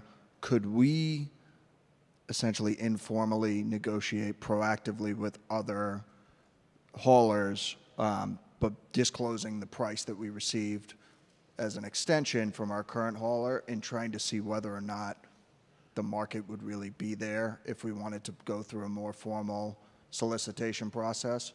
So, Brendan, are you talking about disclosing what the bid price is from the current hauler? From our current hauler. They gave us, their extension discount, which And did they do that in writing? In a memo, yes. Yeah, okay. So, contractors, anyone who submits that kind of information to the town, that is a public record, okay? And so there's nothing, unless you sign some kind of a confidentiality agreement, which I wouldn't recommend, you could. You could contact other vendors and really test out that price. But again, make sure you're comparing apples to apples. And I would recommend that you not just pick up the phone and call mom and pop hauling, but you really do a deep dive into who else is in the area, who else is providing services, and have a mix of big firms, small firms in between, and send out a solicitation to all of them. That's what I would do. Yes? So within the process, we're talking about the mom and pop haulers. We're seeing a lot of consolidation. Right. What is the word of wisdom regarding a company being bought out as you're in that process? Right. Well, even if you have an existing contract, you want to make sure that contract has what's called an assignment clause that says the vendor cannot assign the contract without the approval of the town. So if your mom and pop gets bought out and they want you to agree for them to assign the contract, you can look at that, make sure that the new company is going to honor the terms of that contract and those prices through the remainder of the contract term. And you may want to use that as an opportunity to negotiate some additional conditions, condition your approval on certain things occurring. But you need to have something in your contract about assignment. That are experiencing that right now because of a buyout of one of the haulers. Yeah. So I don't know that any of them have assignment clauses, but they might have. But now they're what would if there isn't an assignment clause? What's the legal ramifications for that, especially if these municipalities are experiencing all kinds of problems with service? Well, if that entity ceases to exist through a buyout, then you don't really have a contract left. Or it went to the buyer. I'm sorry? It went to the buyer. If the buyer's willing to take it on. Yeah, and they took it on. If they took it on, then they basically have to live with that contract that they took on. Is that correct? Well, they didn't sign that contract. That's why you want an assignment clause where they can assign that contract. And you should probably have an assignment agreement with the new hauler that they will abide by the terms and conditions of the original contract with mom and pop. So they could still request that? Yes. Yeah. Yeah. Okay. All right, well, we're going to break now. We're going to do about a 10-minute break, right? Yes, 10-minute break. Restrooms are right here. Help yourself to food, coffee, and we'll be back to class in 10 minutes. Okay. Thank you, John.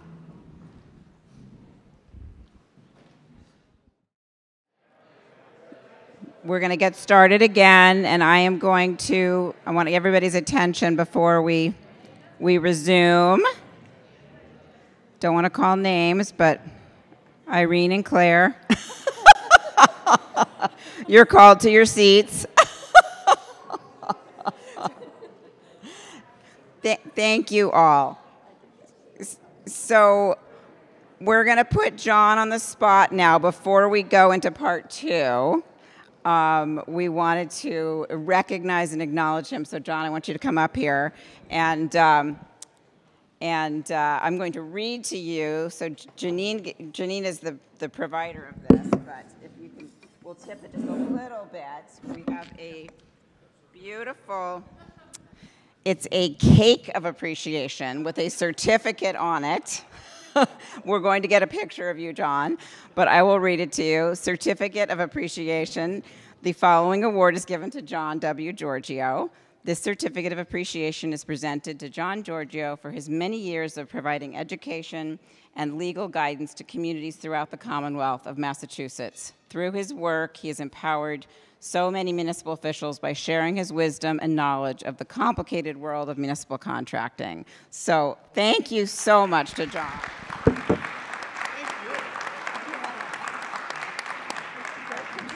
Picture. We want a picture, John. Sorry, we're not done with it. Okay. He wants a picture of his phone. Oh, they won't believe it back if you want. It's amazing what they can do with cakes these days. And we will cut the cake, so please don't leave without a piece of it. And here. We'll get a picture. All right. Perfect. All right. And John needs to get a picture of the cake. Here. Janice, will you do one more with John's phone? Yeah.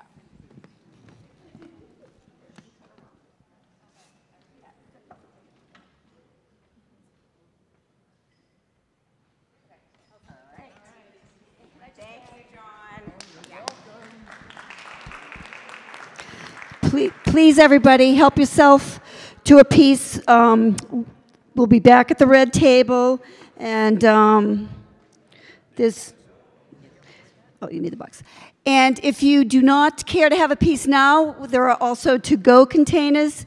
Please, please have some cake. There's a lot of it here. It's a very large cake. And John will be taking some home.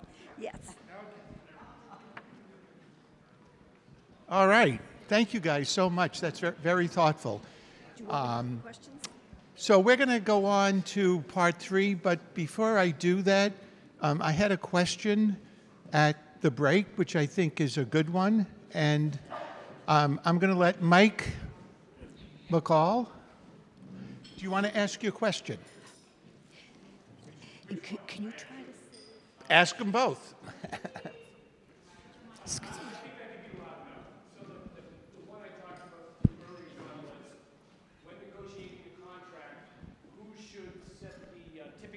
Essentially, should you contract with the hauler and let them negotiate with, say, Wheelabrator for the tipping fees, or should you just contract the curbside collection and you independently negotiate with, say, Wheelabrator for the tipping fees? Mike, I think I would check with my fellow towns around you and towns that you know have a contract with Wheelabrator, because you want to make sure that your local hauler is not adding some kind of an overhead or percentage. I think it's best to deal directly with Wheelabrator to make sure that you are in fact getting their current prevailing price. And you know, there are oftentimes in those long-term disposal contracts, sometimes they're called the most favored nations clause, which essentially says if they offer a disposal price to another municipality, you get the advantage if that price is lower than what you contracted for. So I think it's best to deal directly. I can't imagine a local hauler is going to charge you less. More likely there might be a little bit in there for administrative overhead. Yeah. Thank you. And the second thing that we talked about is whether or not you can use an RFP for anything below $50,000. Right. You did ask me that question, and I realized I neglected to mention this because if you ask the Inspector General, they would say that if your contract is below $50,000, you may not use a request for proposals. You have to use an invitation for bid. And if you read the statute, they're technically correct on that. However, again, this is not specifically subject to 30B, so you're not bound by those provisions in 30B that say that. I still think you can use an RFP as long as you reserve, as I said, you make it clear in your procurement document that this is exempt from 30B. Okay? Now we're going to talk about best practices with contract drafting. Some of this we've already gone through, so if I'm repeating myself, I apologize, but this really is wrapping up a lot of what we've talked about so far about contracting. And remember what Brooke said, the DEP has on its website sample contract forms, and I certainly would recommend that you start with those. Hopefully all of these provisions that I'm going to talk about in terms of best practices will already be included in that contract. Yeah, okay, good. So really pay attention to the term of the contract and whether you're asking for extensions or options to renew, and make sure that it's the sole discretion of the town, and also that you don't exceed a total of 3 years on your contract without some kind of a vote of town meeting or your council. We've already talked about making these contracts subject to annual appropriation, which is very important, and a provision that if an appropriation is not made, the town has the right to cancel the contract. Now, one thing I want to say about this is I don't think it's sufficient if you decide you don't like the services that you're getting to simply say, oh, we didn't include this in the budget this year, so we're canceling the contract. This provision, however, would protect the town if you decide, and I don't want the Macs to look at me and go, oh my God, don't say that. If you decide to get out of the solid waste collection business altogether, you're just not going to provide it as a municipal service anymore. And it's going to be like the Wild West. Now, everybody's going to be on their own in terms of the homeowners. I'm not sure why you would do that, except perhaps there's a political decision made in town, or it's just become too expensive, and so the town is going to just simply get out of the business altogether. That would be obviously a justifiable basis for not seeking an appropriation to continue the contract. Is that okay, Kathy? Did I say anything untoward? Okay. And of course, you want to reserve the right to cancel the contract if no appropriation is made. Now, we talked very briefly about fuel adjustment contracts clauses, and I've gone back and forth on this.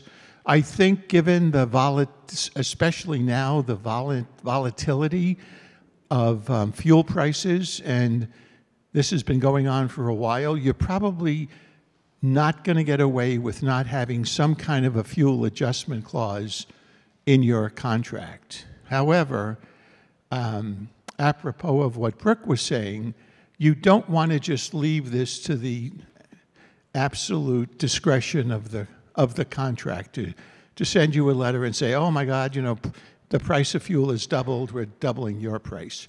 You need to key it towards the fuel adjustment indexes or indices, and you should specify them in the contract.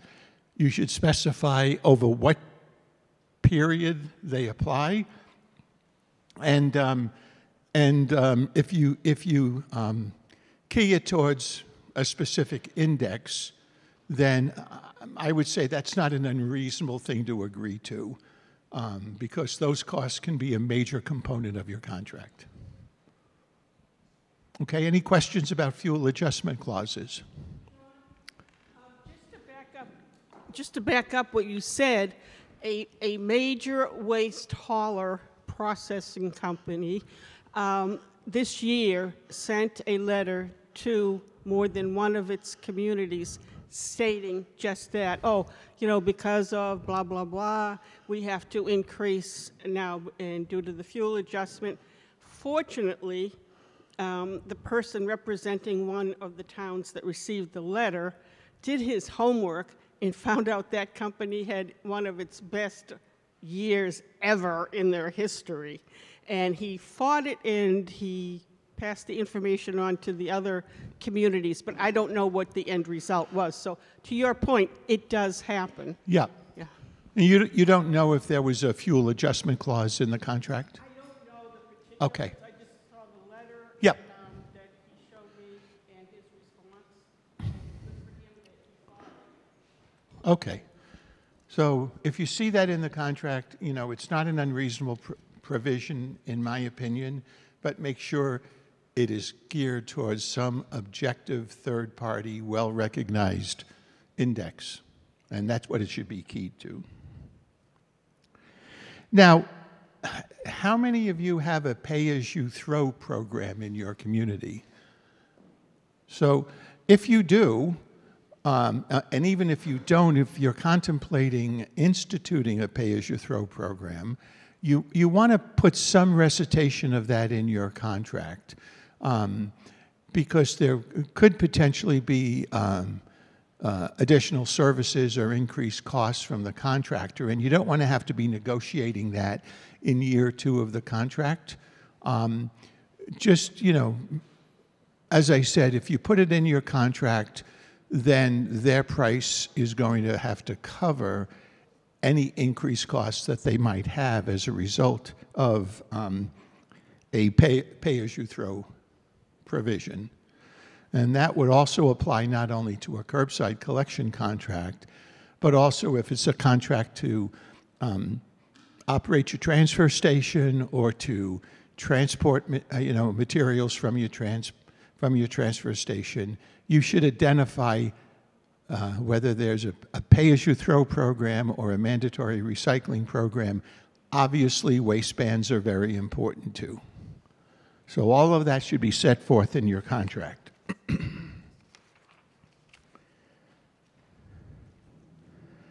John, I have a comment. Yes. There's absolutely nothing wrong with having cake for lunch. Okay, great. Please feel free to get up. There's a lot of cake for John to take back with him if you do not. Thank you. Thank you very much. Yeah, please eat up. I don't want it in my house. Maybe a little bit, but not the whole cake.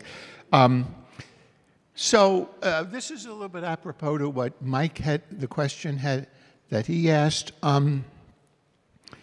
You know, obviously, you need to identify in your collection contract where the material is being delivered. And if you have a long-term contract for disposal, for example, with Covanta or one of the other facilities, that should be specified in your contract, and the contractor should be obligated to transport your material to the point of processing.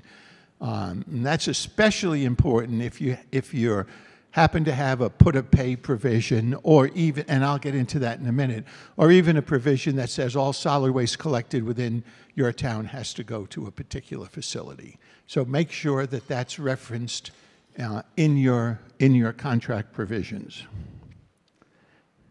You want the contractor to assume ownership of the waste upon pickup, so that the town is not a generator of that waste. That's an important term under the hazardous waste laws.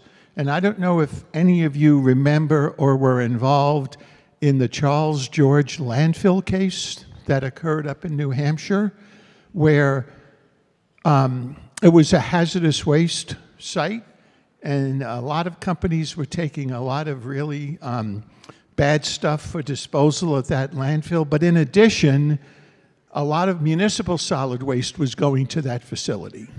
And many towns, this was, oh God, in the early 90s maybe, they were sued by the companies that were on the hook to EPA for disposal of hazardous waste. And their argument was that a certain percentage of all municipal solid waste contains hazardous materials.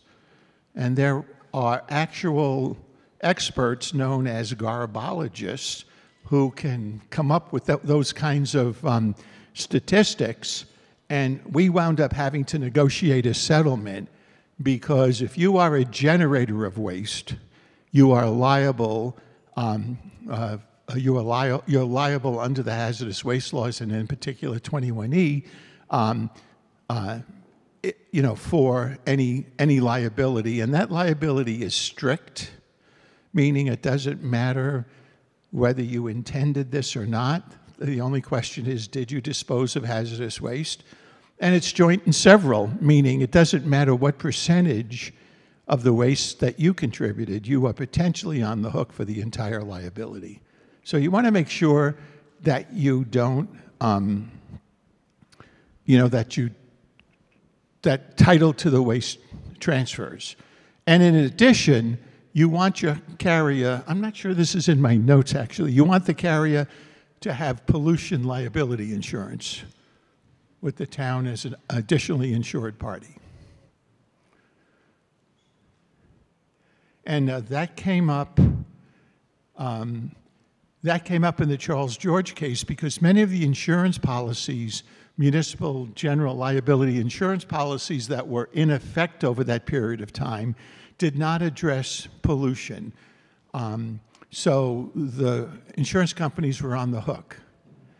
They, of course, as a result of that, most of your general liability insurance now has a pollution exclusion, but you can purchase separate pollution liability insurance, and you should have your contractor purchase that as part of the cost of providing the service.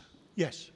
So this might actually, you might have answered this already. So in the case of the rechargeable batteries that are causing fires, would that be a pollution liability issue, or making sure the vendor has sorry, my phone's ringing. To make sure that that that's the hauler that has the ownership of the stuff. You should do both. Okay. Both. You don't want to be in the position of catching up to these issues in the middle of your contract. So if it's a hazardous material, you don't want to be the generator of any of that material. And a battery, I guess it would depend upon what the battery is made of, but I would imagine that would contain some elements of hazardous materials.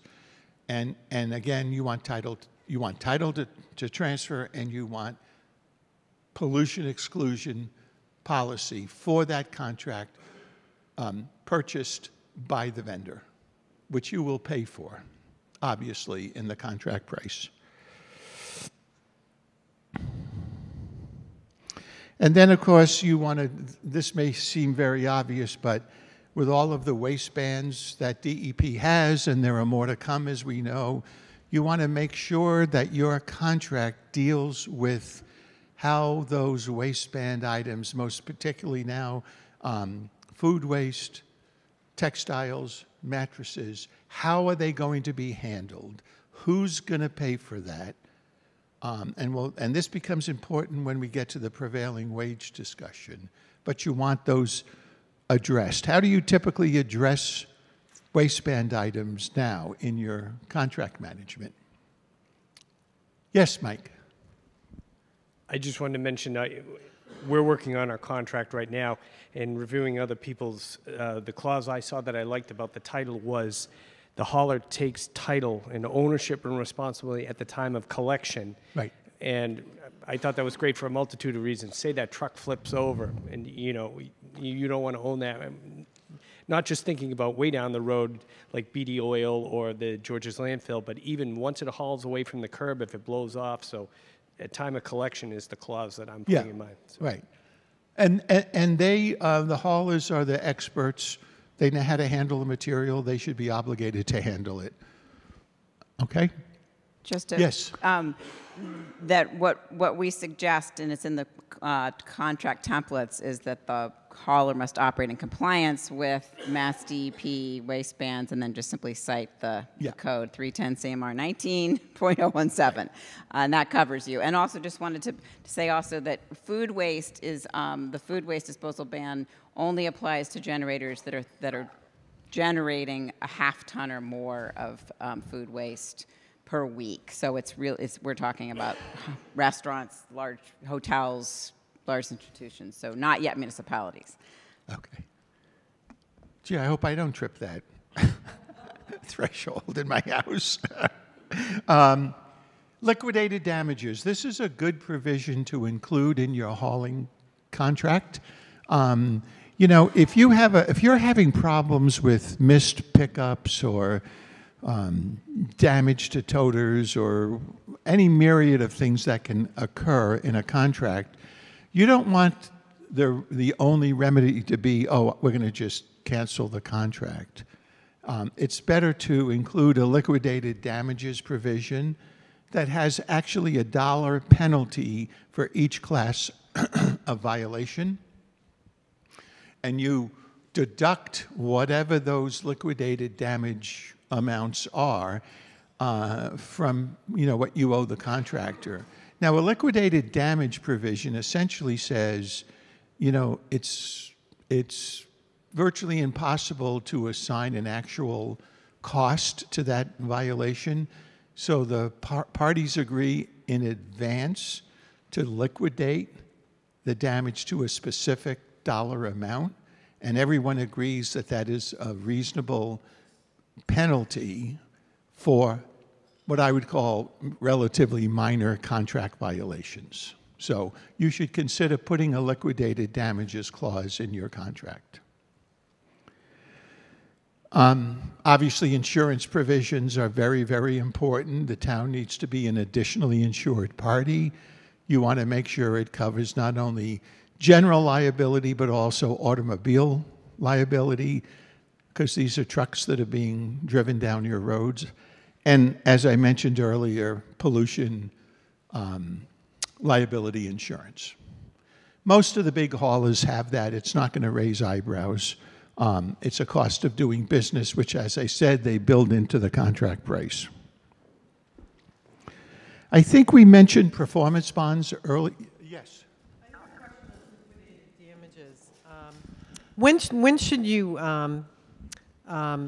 put those into effect? Should it be right away, like the week it happens, that you send a letter to the hauler, or how do you enforce? What's your suggested method of enforcing?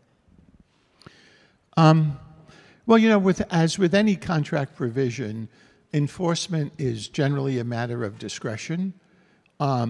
So I think it's inevitable that you're going to have violations over the course of a year or two.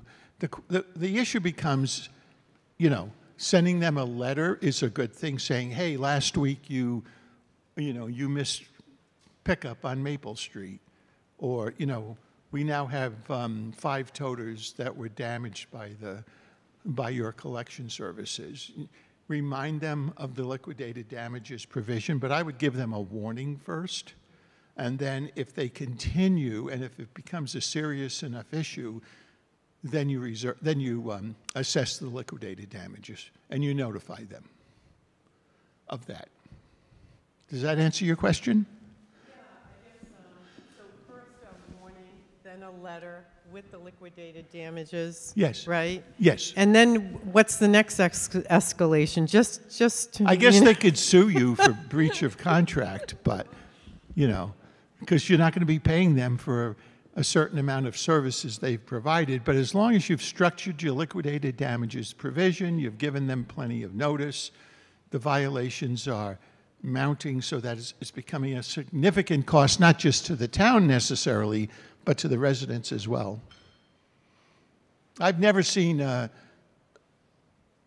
famous last words, I've never seen a contractor sue over a liquidated damages provision.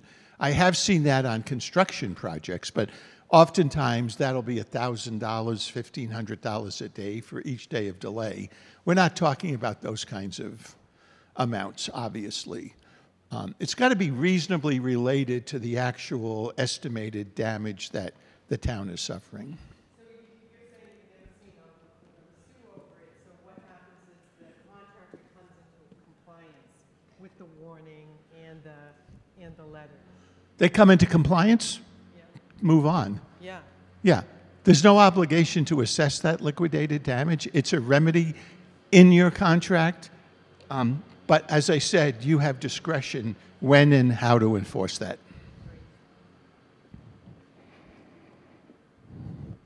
So the performance bond, as I said, I would typically, just to keep the cost down to you, I would require that for each contract year, whatever the amount of your contract is, let's say it's $800,000 a year, they have to provide a performance bond in that amount, and they're required to renew that every year, and you need someone managing your contract to make sure that you have a performance bond on file.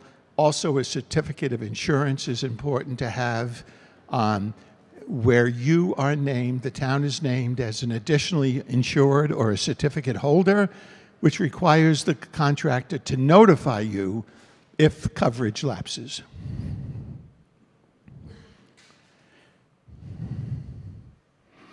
You want to make sure the contractor is obligated to perform the services in compliance with not only applicable law, but applicable laws, which would include, state law, DEP regulations, any bylaws that you might have in town, or Board of Health regulations. You want to make sure that there's a contractual obligation for them to comply. Because while you might not be the enforcing entity for that violation, you want to have an ability to cancel that contract if there's a persistent violation of law. Now, would the DEP go after the town if the contractor is violating a waistband item? I'm not going to answer that question, but I would think that what would be logical is that the enforcing agency would go after the hauler for that. I don't know, how many of you have received a letter from the Department of Labor saying this is to notify you that on your school building project, XYZ contractor violated the prevailing wage law, and this is to remind you, the municipality, of the requirements of the prevailing wage law? Have you ever seen one of those letters? They come out periodically. So I don't think I've never seen someone go after a town for that violation.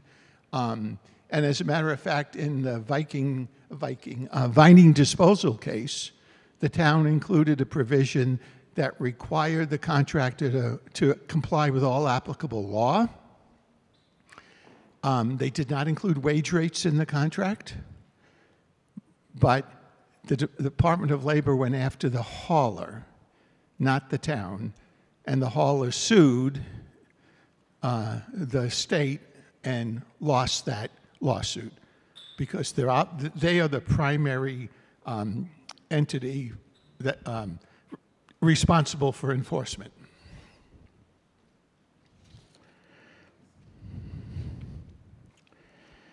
Okay, now we're going to talk about,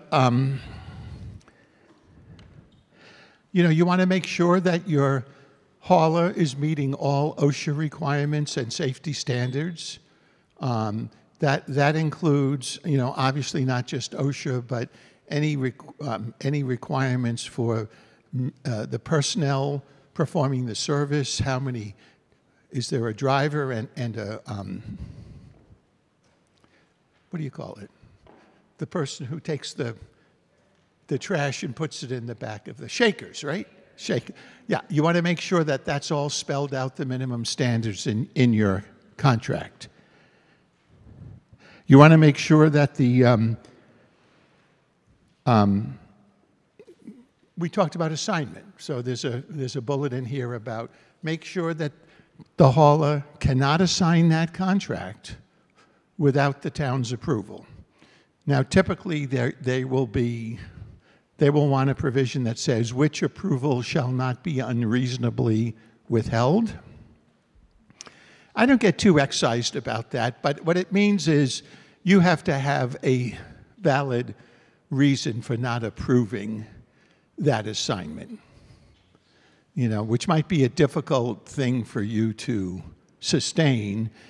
I suppose if they wanted to assign the contract to some other company that has all sorts of wage violations and OSHA violations and complaints from other towns that have used those services, then it may very well not be unreasonable for you to withhold that approval. The fact that there's too much concentration in the industry is probably not a basis to meet that standard of unreasonable. You know, we talk about revenue enhancement and non-collusion certifications. So this really is the non-collusion certification should be included in your RFP as a standard contract provision. And it basically says that the bid's submitted without collusion or fraud. You know, I've never seen this happen, but I guess my advice would be don't get too cozy with the haulers. Don't accept an invitation to go out for a fancy dinner at Capitol Grill paid for by the hauler. Chances are that's going to be more than $50, and you certainly do not want to. This is really an issue for the State Ethics Commission, and clearly, I assume I don't have to say this, but don't take any bribes or, envelopes stuffed with money, because if I have to tell you that's wrong, there's no hope for you. But that's the kind of thing you have to worry about.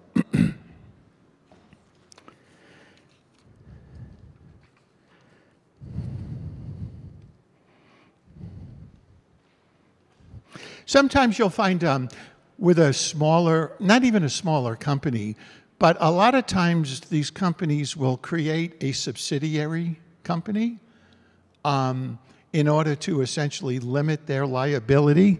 And you want to make sure that you include in the contract, if you think it's necessary, a corporate guarantee.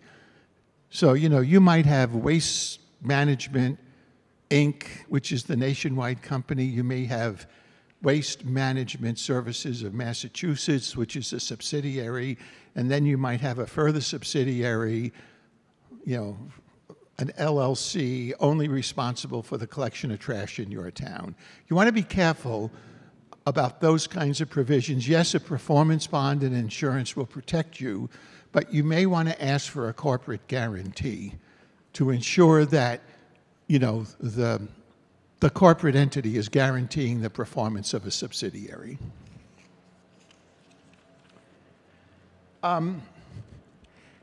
Next, I want to talk about, and this is a really, really tough issue. I'm sure all of you are dealing with it now, but it's basically change in law provisions and how to deal with price changes.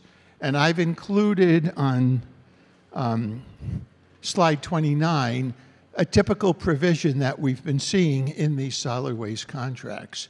And they essentially are intended to address market conditions and the need to adjust contract prices. Now, typically, a classic change in law provision says if there's a change in law during the term of the contract, then there are certain contract remedies for increasing the price, et cetera.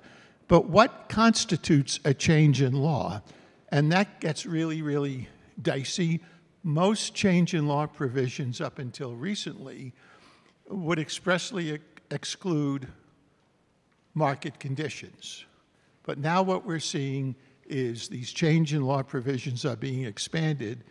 And I think a lot of it came from the China sword policy and the drying up of recycling markets. Obviously, prices went way up, and the contractors are now attempting to save themselves from those kinds of uncertainties in the future. What do you guys think about how a municipality should react if you get a contract with language such as what's on slide 29? What do you do? Good, because I don't know what you do either, frankly.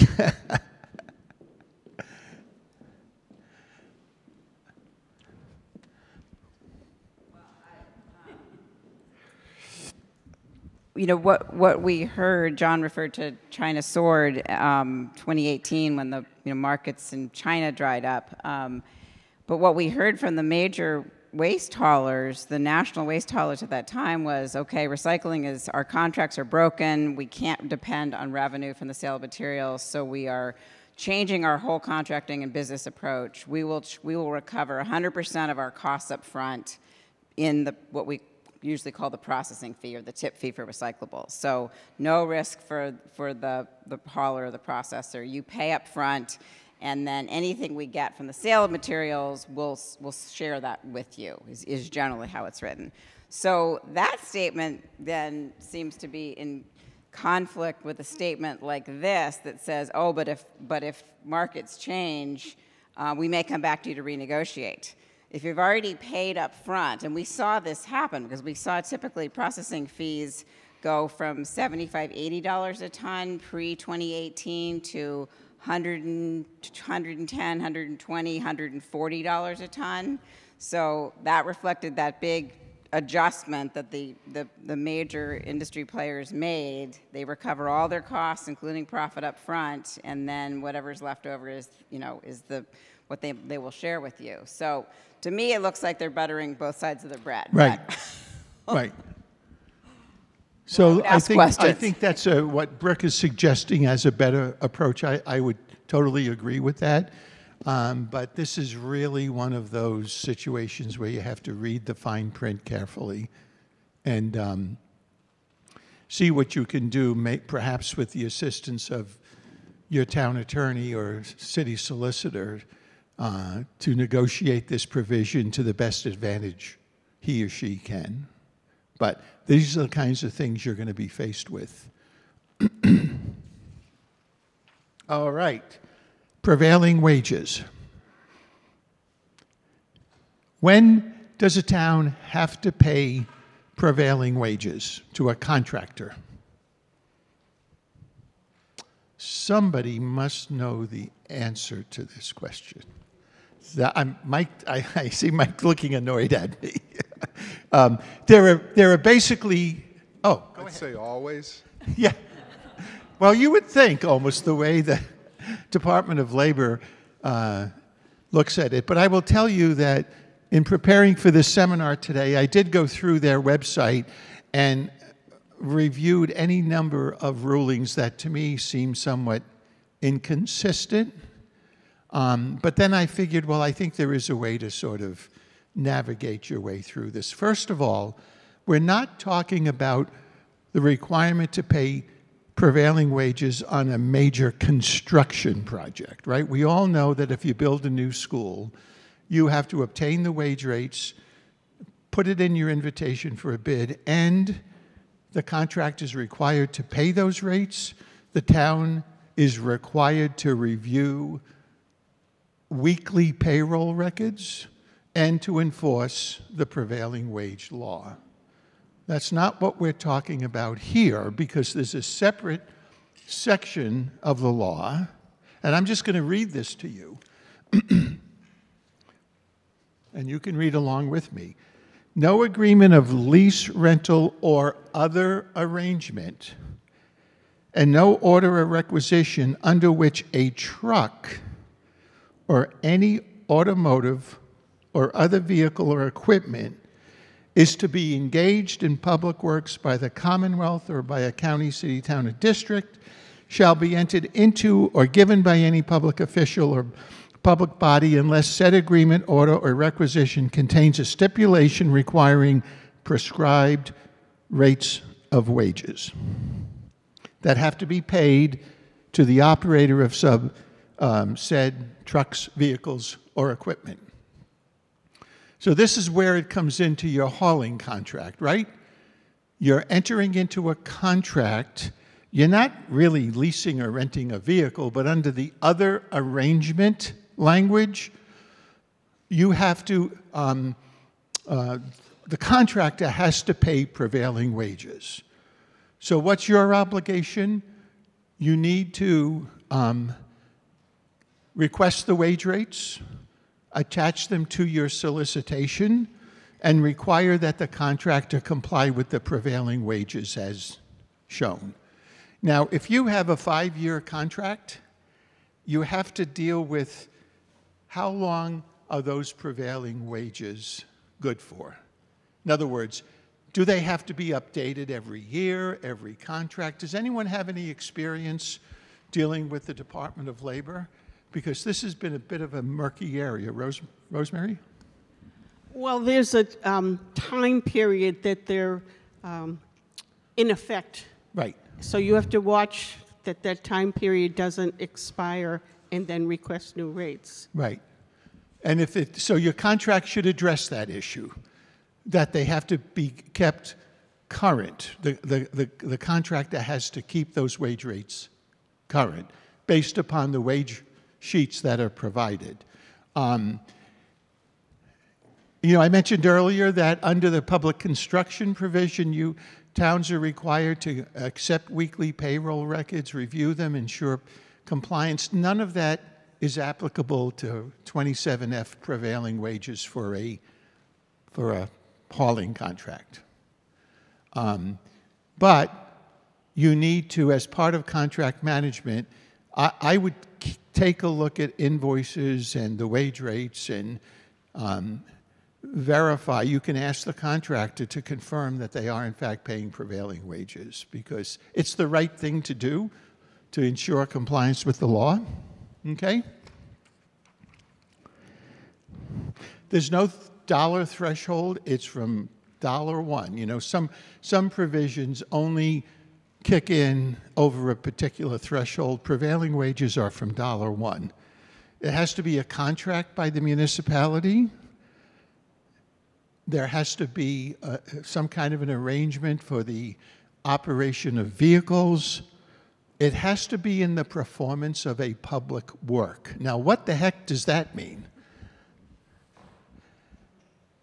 If you look at the case law, it essentially means that it is a kind of service that is traditionally provided by a DPW department. Now, I don't know how you use that as any meaningful guide, especially in the solid waste area, because, you know, 10, 15, 20 years ago, a lot of these services weren't even provided by anyone, not even a DPW department. So, but that is the way the courts have analyzed this. The town has to be paying for that service, however. If there are elements of your contract where the town is merely arranging for its hauler to provide additional service to households, but the town's not paying for that service, then prevailing wages do not apply.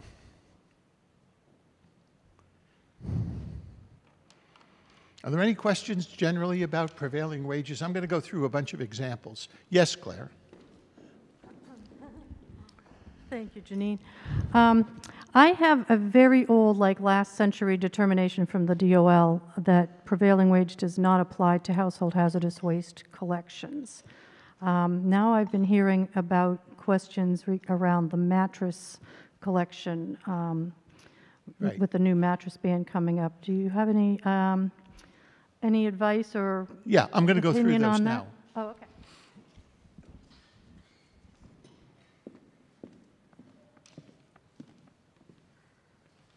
So I don't think there's any question that if you're contracting for the curbside collection of solid waste and recyclables, that contract is subject to prevailing wages. I don't think there's any question that if you hire a contractor to operate your transfer station, and that operator is using vehicles for that operation, whether it's a front-end loader, whether it's, you know, your containers, whatever it is, if there's vehicles involved, wages applies to that contract. Claire, I'm not sure about household hazardous waste collection, but I'm not sure why that would not be subject to prevailing wages unless the residents are paying the cost and the town is merely providing the service. But I'm not familiar with that ruling, to be honest with you. Yeah, I'm not sure how much water my Right. 30-year-old determination would hold. So let's just go through then what's currently on the website, okay?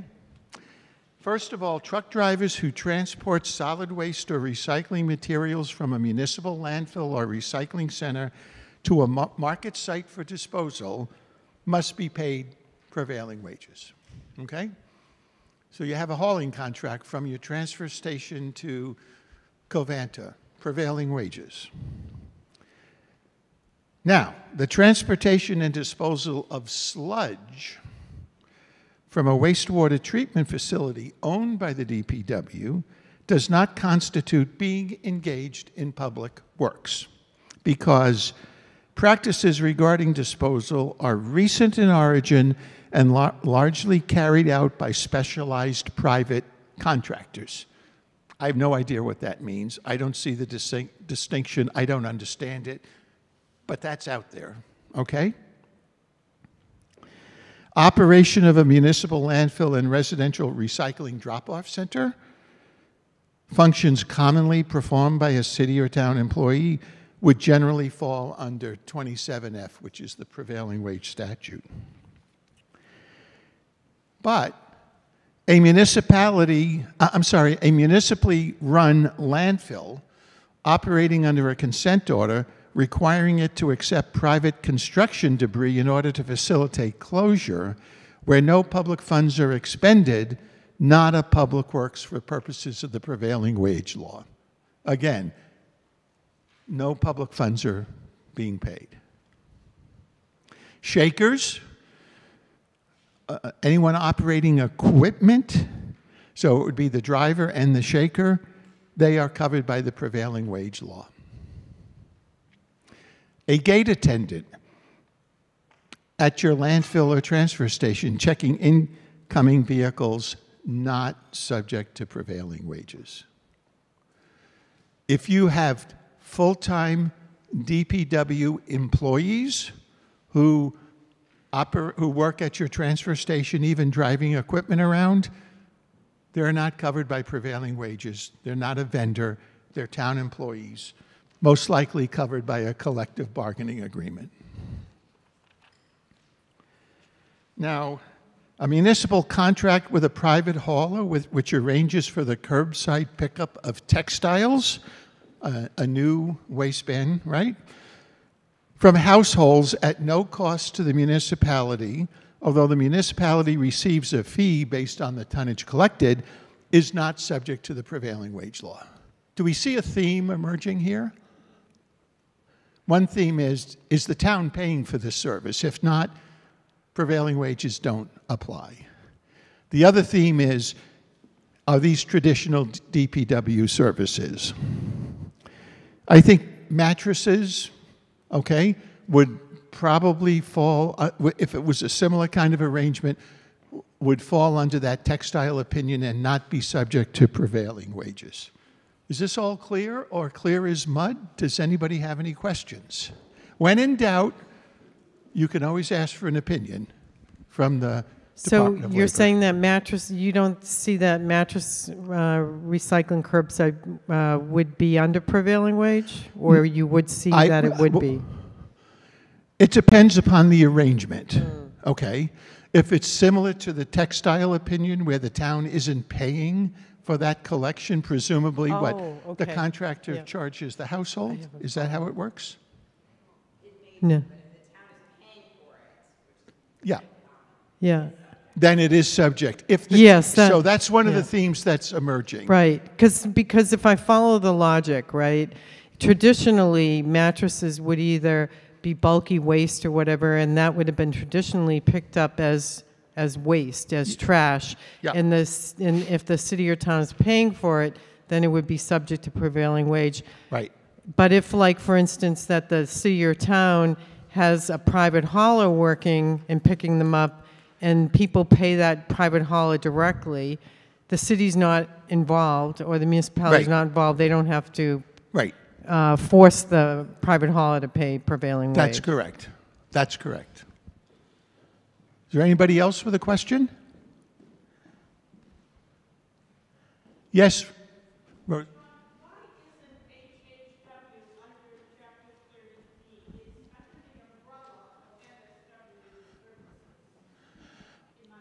I have not seen the opinion that Claire mentioned. It's maybe a very old opinion, I don't know, but I don't see a distinction there. If the town, typically the town pays for those waste collection days, hazardous waste collection days in the transportation.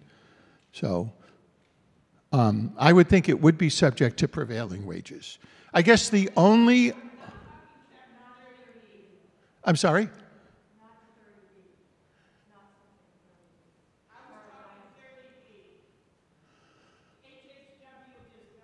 Oh.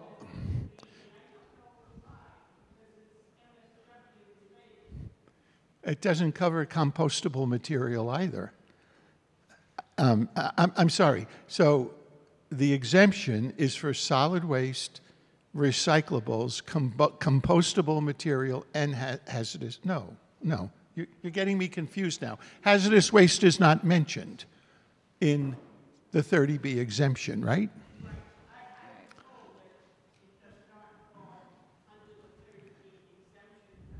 That's correct. Why? I'm sorry, Rosemary, I can't answer that question. Maybe they had a really good lobby at the time. I don't know the answer to that question. Anything more on prevailing wages? Yes, ma'am. I just wanted to clarify one point. So Julia provided the example of the resident calls, it may be a municipal contractor, but the resident's paying directly for the mattress to be collected. And that would be not subject to prevailing wage. But if a municipality goes out to bid and hires a contractor to pick up mattresses from the residents and are paying them, that would be subject. Yes, that's correct. Yes, down and back.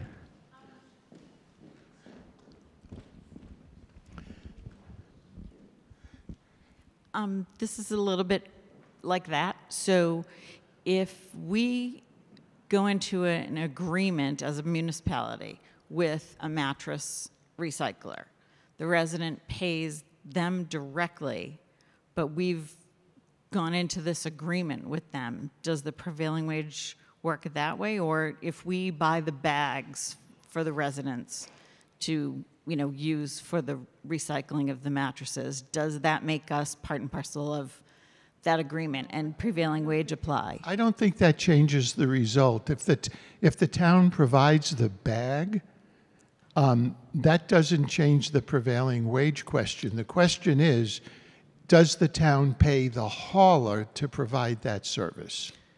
And if the answer is yes, the contract's subject to prevailing wages. So even if we've chosen the hauler and made the arrangements and the resident is paying whatever that cost is, even though we've chosen them, it doesn't apply? That's correct. So the key is the town paying the hauler for that service? Okay, thank you. No, I have a question. Mud, right?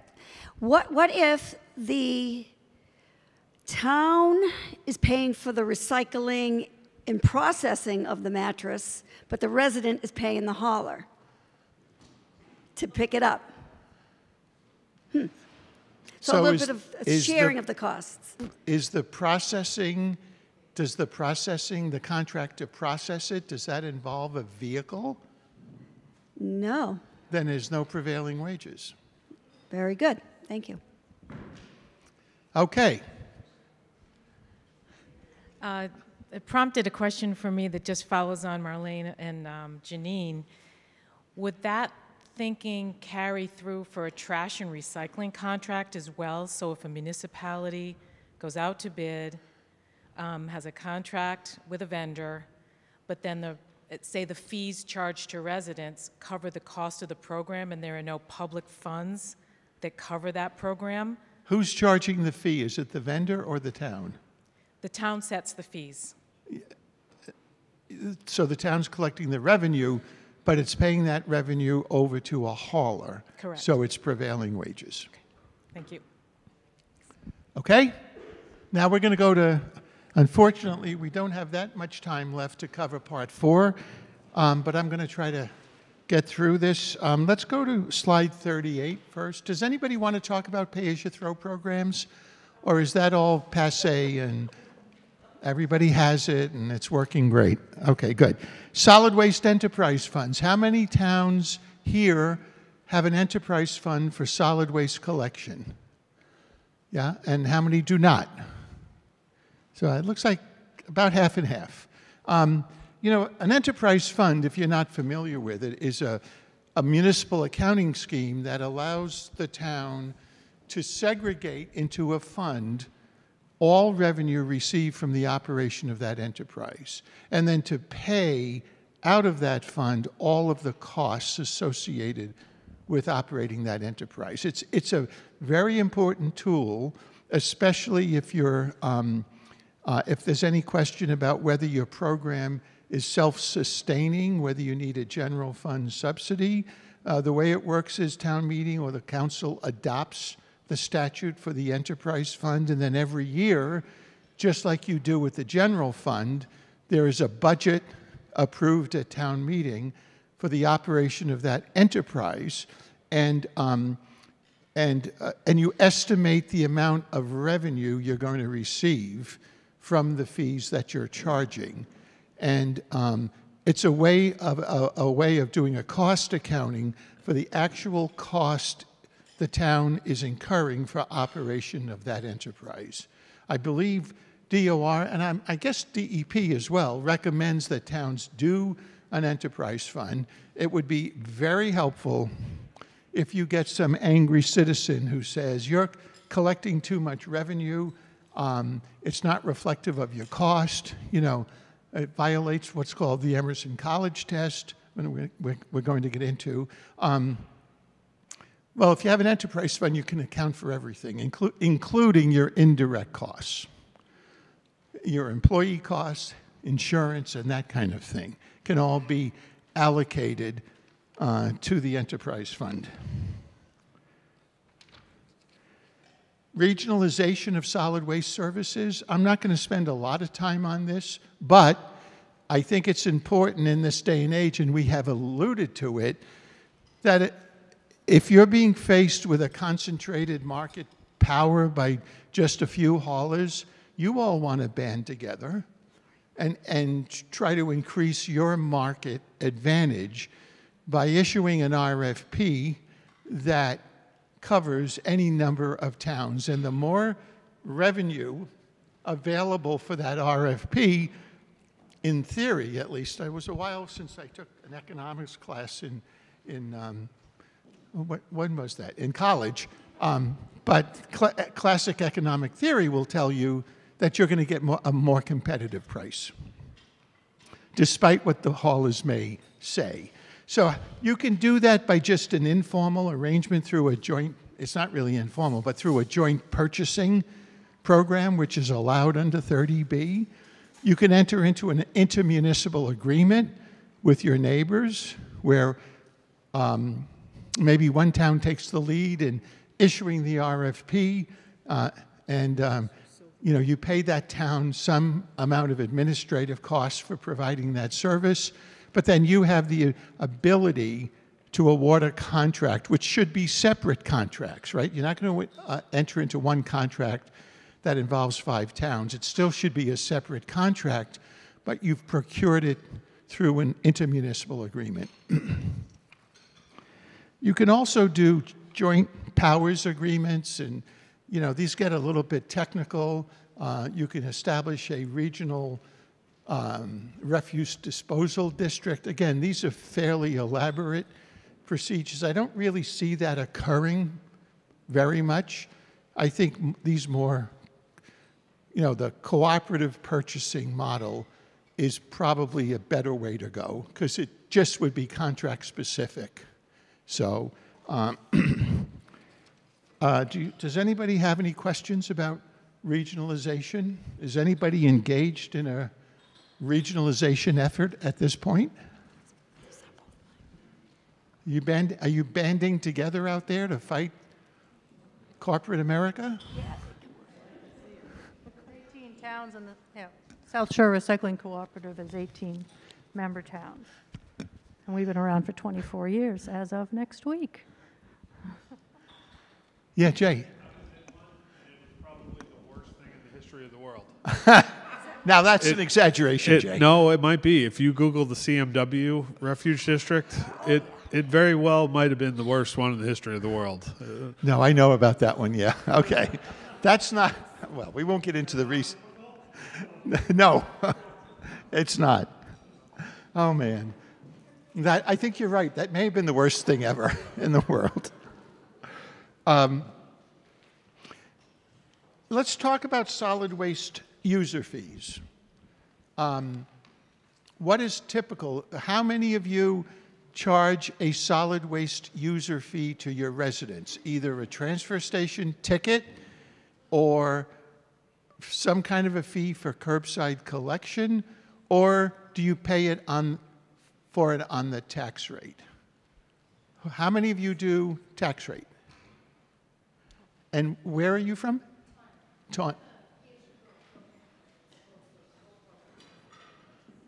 By the taxpayers, okay. That's fairly common with the larger cities. And I don't know, I haven't actually analyzed this, but in my experience, the user fees are more typical in the smaller towns, especially those providing a transfer station service. So how do you make sure that your user fee is consistent with the legal requirements in Massachusetts? You know, you can't charge a tax that isn't authorized by statute, but you may charge a user fee, and it's a three-part test that you need to think about. First, the fee can only be charged in exchange for a particular governmental service, which benefits the party paying the fee in a manner not shared by other members of society. So that's an easy one. If you require a sticker for your transfer station, you're paying for a particular service that isn't available to others who do not pay that fee, right? So you've met that first part of what's called the Emerson College test. Secondly, the fee must be paid by choice. You cannot send out an invoice to every single resident in the town and charge them a fee for solid waste disposal, because that, in fact, becomes a tax because it's not by choice. Okay? You understand that? Yes?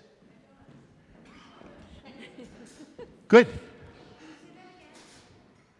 So if you, the fee has to be paid by choice in exchange for a particular service. So if I want to use my town's transfer station, I don't have to, I'm not required to. I could hire a private hauler to come and pick up my trash. But if I want to bring my trash to the transfer station, I pay a fee for that service that's specific to me, and it's my choice. You cannot charge a fee to everyone in town, regardless of whether they use that service or not, because that would violate the distinction between a tax versus a fee. Can I ask a rebuttal question? Because in our city, we charge as part of the utility bill. You are allowed to opt out if you choose not to have the service. You get no carts, you get no service. But it does go on the utility bill with water and sewer quarterly. Are you saying that? But you have an opt-out provision. We have an opt-out provision, how do you, and it doesn't go to commercial property either. It only goes to residential between 1 and 5. You don't charge for commercial? No, because they don't get city trash. Oh, you don't provide the service. Got it. So it's only for residential 1 to 5. How do I opt out? We have an abatement that you just sign off, that you have your own company. So you say, okay, I'm dealing with Troop or whatever. Here's my bill that I have the service.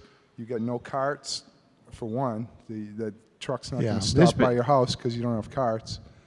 and we show that you have your own. You have to have your own service in Brockton. You can't Yeah, have a house with no there service. have been some cases that they're not entirely consistent, but I think it's fair to say that the courts look very carefully at those opt-out provisions. If they're onerous on the for the homeowner to exercise, I think they can be problematic. But you probably, I'm going to really kick this one down the road. You should talk to your city solicitor about, or maybe you don't, because one of the lessons here that I've learned, and I say this to my clients all the time, do not ask me that question, because you sure as shooting are not going to like the answer. Yeah. You know, sometimes I can't avoid it, but I like to prepare them for the answer that's coming. But you have to look at those opt-out programs very carefully. Well, like you mentioned before about putting things in writing, like 20 years ago when we started the program, it's in the city ordinance of, the provisions and so forth. It's in the city ordinance? It's a city ordinance that, in order to opt out, you just show them your thing when the bill comes out, show that you have your own And you've service. never had a legal challenge to that? No. Good. Keep going then. The last of the three prongs is that you cannot use, your fees cannot raise more revenue than the approximate cost of providing the service. You can't use it as a revenue generator. That's what taxes are for. And this is where an enterprise fund can be very useful. Who can set solid waste user fees? Who in town gets to decide what the fees are? So are we on 44? Under that statute, it's the chief executive officer,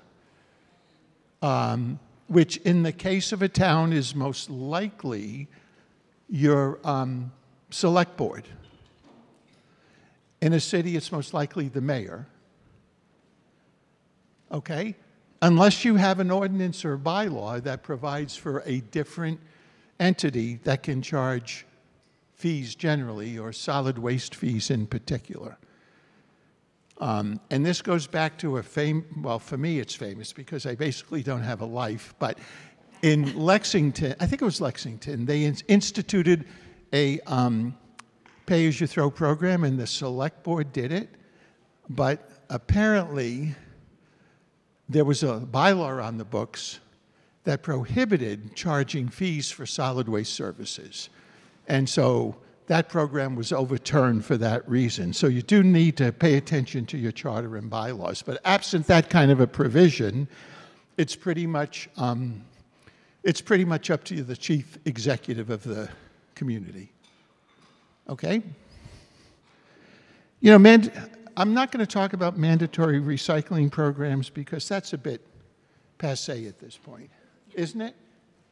I mean, DEP has really taken over with the waste. The waste bans have been an effective way, essentially, to mandate recycling, and that's really the way it's been working of late. And then, one thing I do want to talk about briefly are long-term disposal contracts. If any of you, in the, what was it, the 80s, entered into one of these 20-year contracts with Wheelabrator or CMAS,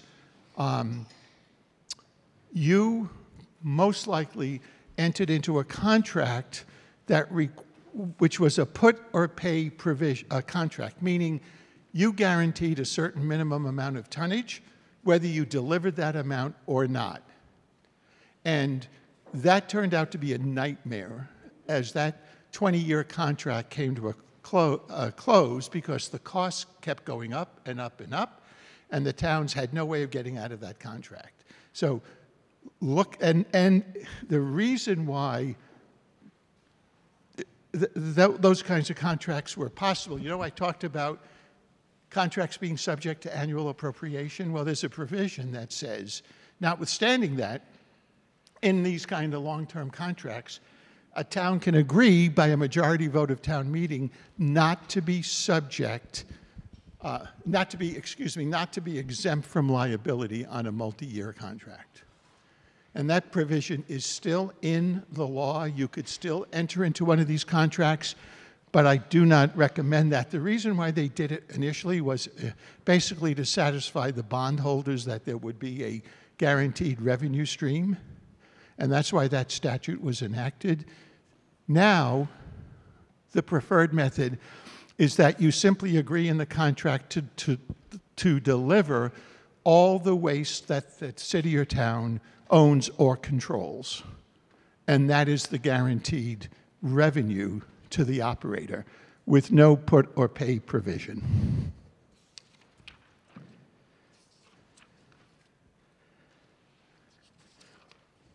And that's pretty much all I'm going to talk about, I think.